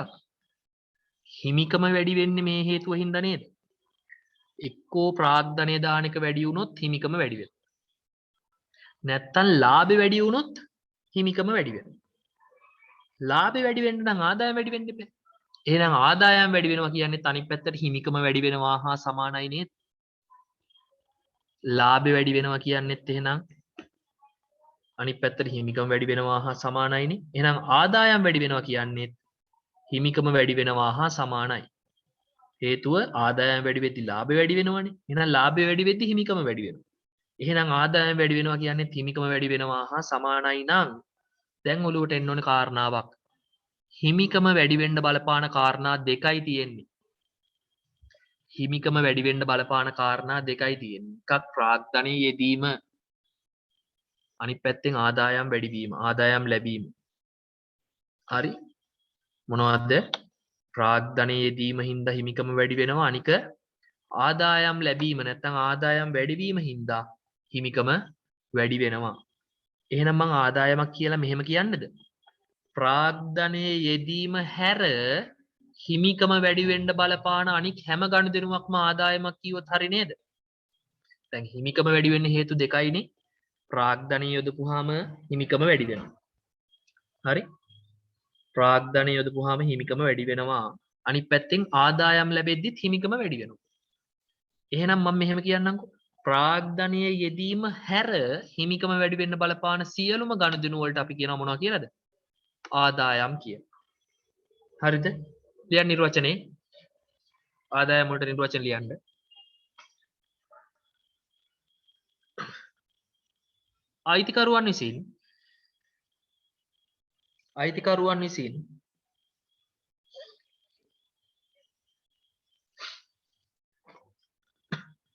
අයිතිකරුවන් විසින් සිදු කරන ප්‍රාග්ධනයේ යෙදීම හැර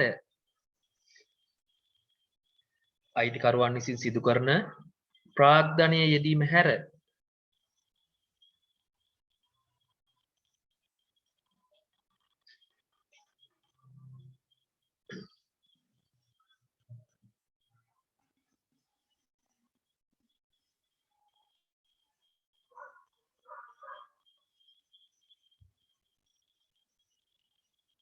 අයිතිකරුවන් විසින් සිදු කරන ප්‍රාග්ධනයේ යෙදීම හැර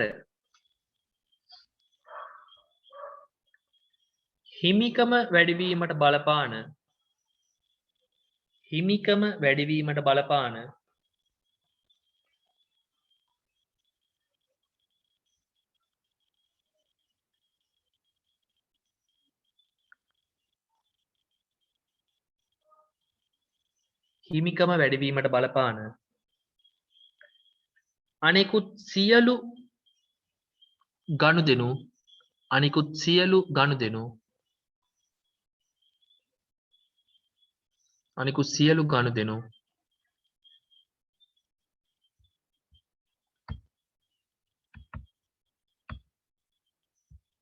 අනෙකුත් සියලු ගනුදෙනු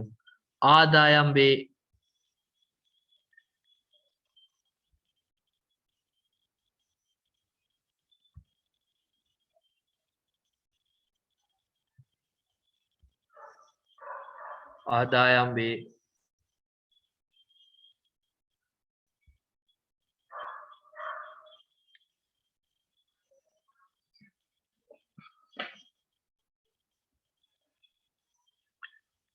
ආදායම් වේ.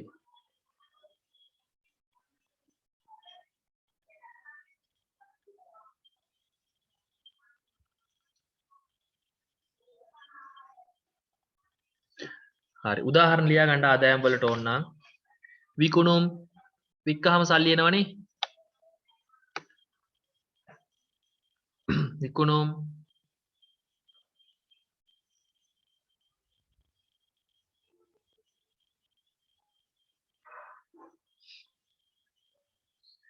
පොලී ලැබීම්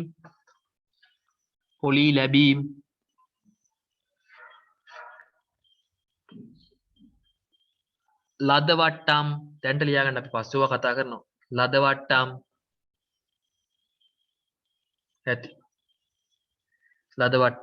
ඇති.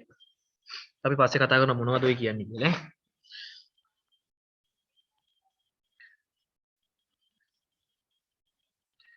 හරි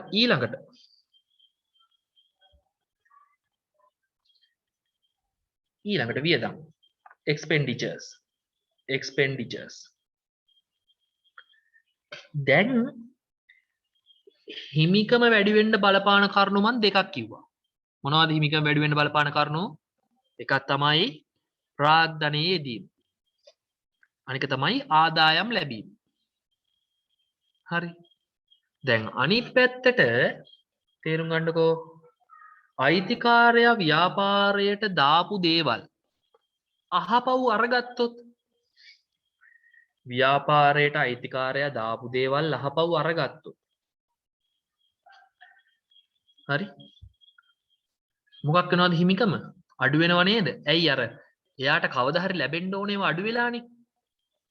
ව්‍යාපාරයට අයිතිකාරයා දාපු දේවල් අහපව් එයා අරගත්තොත් එයාගේ පෞද්ගලික ප්‍රයෝජනට ගත්තොත් ව්‍යාපාරයේ දේවල් දැන් ව්‍යාපාරයට එයා දාන්නේ මොකටද? ව්‍යාපාරයේ කටයුතු වලටනේ. එතකොට ව්‍යාපාරයට දාපු සල්ලි එයා එයාගේ පෞද්ගලික දේවල් වලට පාවිච්චි කරනවා. එතකොට නිකන් මේ යා ව්‍යාපාරයට සල්ලි දැම්මේ නෑ වගේ නේද?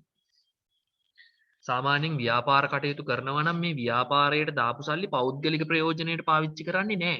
ඒවා ව්‍යාපාරයේ ප්‍රයෝජනට තමයි තියන්නේ. හරි. ඒව පාවිච්චි කරන්න පුළුවන්. ඒ බෑ කියන්නේ. එතකොට ව්‍යාපාරයට දාපු දේවල් අයිතිකාරයා එහපව් ගන්නවා නම් නැත්නම් එයාගේ පෞද්ගලික ප්‍රයෝජනයට ගන්නවා නම් ඒවට නමක් කියනවා. ඒවට නමක් කියනවා. මොනවද ඒවට කියන්නේ?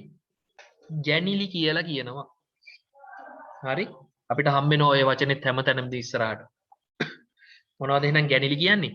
ව්‍යාපාරයේ තියෙන මුදල් හරි ව්‍යාපාරයේ තියෙන භාණ්ඩ හරි අයිතිකාරයා එයාගේ පෞද්ගලික ප්‍රයෝජනයට ගන්නවා නම් ඒවට කියනවා නමක් ගැනිලි කියලා. හරිද? මොනවද ගැනිලි කියන්නේ? ව්‍යාපාරයේ තියෙන මුදල් හරි ව්‍යාපාරයේ තියෙන භාණ්ඩ හරි අයිතිකාරයා එයාගේ පෞද්ගලික ප්‍රයෝජනයට ගන්නවා නම් ඒවට කියනවා නමක් ගැනිලි කියලා. එතකොට බලන්නකො ඉතින් මේ එයා ව්‍යාපාරයට දාපු සල්ලි හරි භාණ්ඩ හරි එයා ගෙදර අරන් ගිහිල්ලා පෞද්ගලික ප්‍රයෝජනට ගන්නවා කියන්නේ ඒකනේ එයාගේ පෞද්ගලික ප්‍රයෝජනට ගෙදර ගෙනිහින්. ඒ කියන්නේ මේ කවදා හරි දවසක එයාට ව්‍යාපාරයෙන් අර ලැබෙන්න ඕන හිමිකම මොකක් වෙලා තියෙන්නේ දැන්? ගැනිලි කරපු හින්දා අඩු වෙලා තියෙන්නේ. කවදා හරි දවසක අයිතිකාරයාට ව්‍යාපාරයෙන් ලැබෙන්න ඕනේ හිමිකමක් තියෙනවනේ. ඒ හිමිකම එයා දැන් ගෙදර ගෙනිච්ච හා සමානයි නේද? හරි හිමිකම කියන්නේ අයිතිකරුට ව්‍යාපාරයෙන් ලැබිය යුතු කොටස නම් ඒව දැන් එයා ගෙදර අරන් ගියාම කවදා හරි ලැබෙන්න තියෙන ප්‍රමාණය අඩු වෙලා යනවනේ. එහෙනම් ගැනිලි හින්දා මොකක් වෙනවද? හිමිකම අඩු වෙනවා. හොඳට මතක තියාගන්න ඒක. ගැනිලි හින්දා මොකක් වෙනවද? හිමිකම අඩු වෙනවා.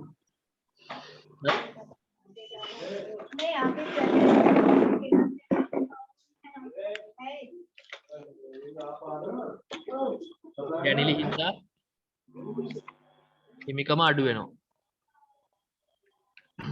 හරිද? එතකොට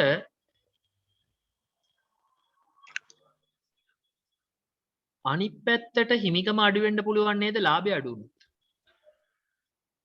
අනිත් පැත්තට හිමිකම අඩු වෙන්න පුළුවන් ලාභය අඩු වුණොත්.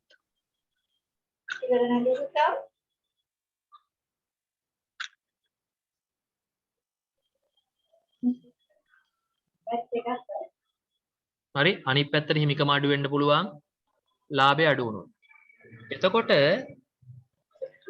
ලාභය අඩු වෙන්න නම් වියදම් වැඩි වෙන්න එපා. මයික් එකක් ඔන් වෙලා තියෙනවා ඔෆ් කරගන්න.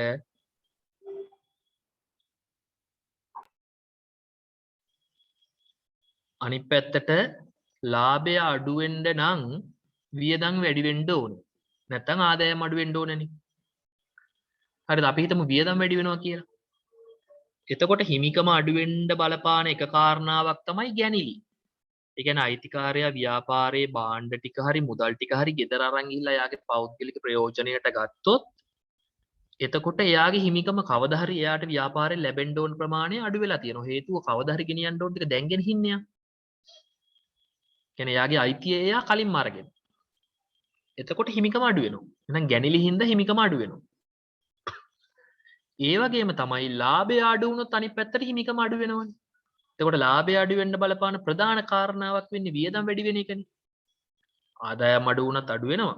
හැබැයි වියදම් වැඩි වුණොත් අපි හිතමු ආදායම් වෙනසක් වෙන්නේ නැහැ කියලා. වියදම් වැඩි වුණොත් හිමිකම අඩු වෙනවනේ. එහෙනම් මම වියදම් වලට මෙහෙම කියන්නම්.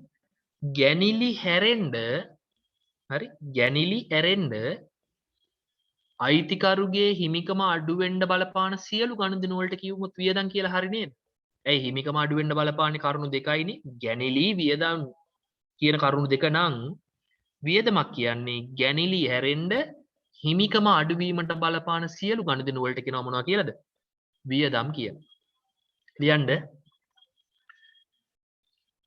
ලියන්න මෙහෙම.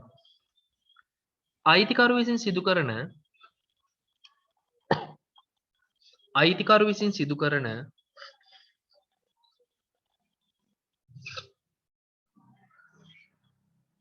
ගැනිලි හැර අයිතිකරු විසින් සිදු කරන ගැනිලි හැර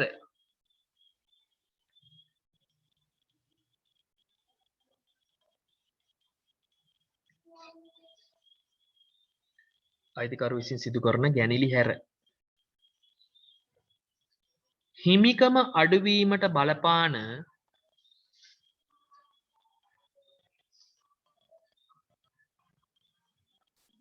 හිමිකම අඩුවීමට බලපාන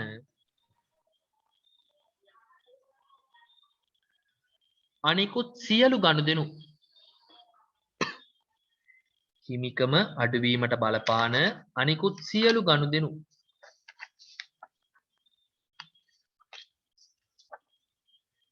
වියදම් වේ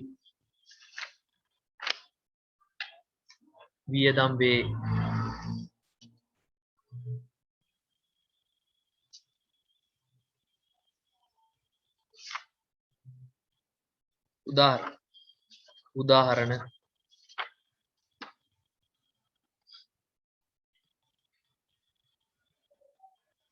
විකුණුම් පිරිවැය පස්සේ පැහැදිලි කරන්නම් ඉස්සරහදී එකපාර ඔය ඔක්කොම පැහැදිලි කරොත් තේරෙන්නේ නැහැ විකුණුම් පිරිවැය දැන්ට ලියා ගන්න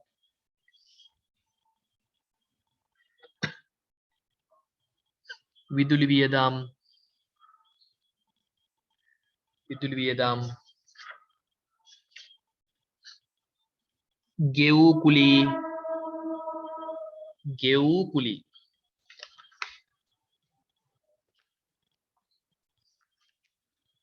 ගෙවූ කුලී දුරකථන ගාස්තු ඇති තව ඇති තරක් තියෙනවා ඉතින් ඕවා කියනවා නම් ඇති අපි පස්සේ අපිට හම්බ වෙනවා ගණන් හදාගෙන යද්දි හම්බ වෙනවා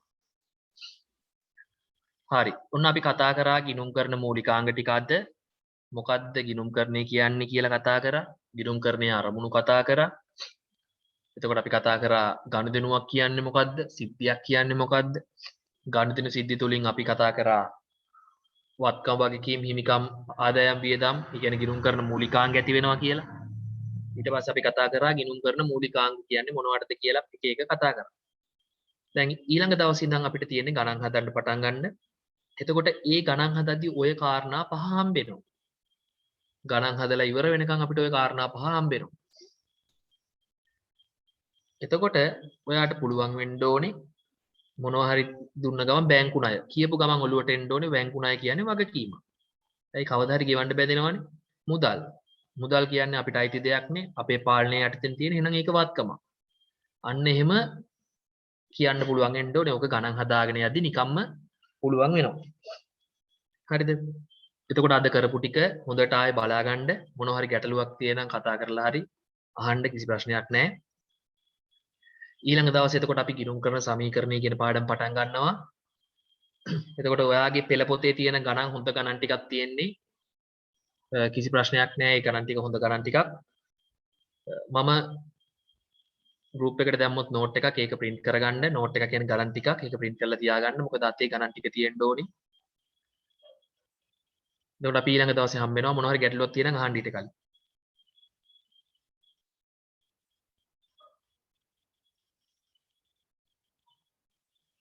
හරි එහෙනම් අපි ඊළඟ දවසේ හම්බ වෙනවා මොනවා හරි ගැටලුවක් තියෙනම් ඒ අතරතුරේදී කතා කරලා අහන්න කිසි ප්‍රශ්නයක් නැහැ එහෙනම් සුබ රාත්‍රියක් ඔක්කොටම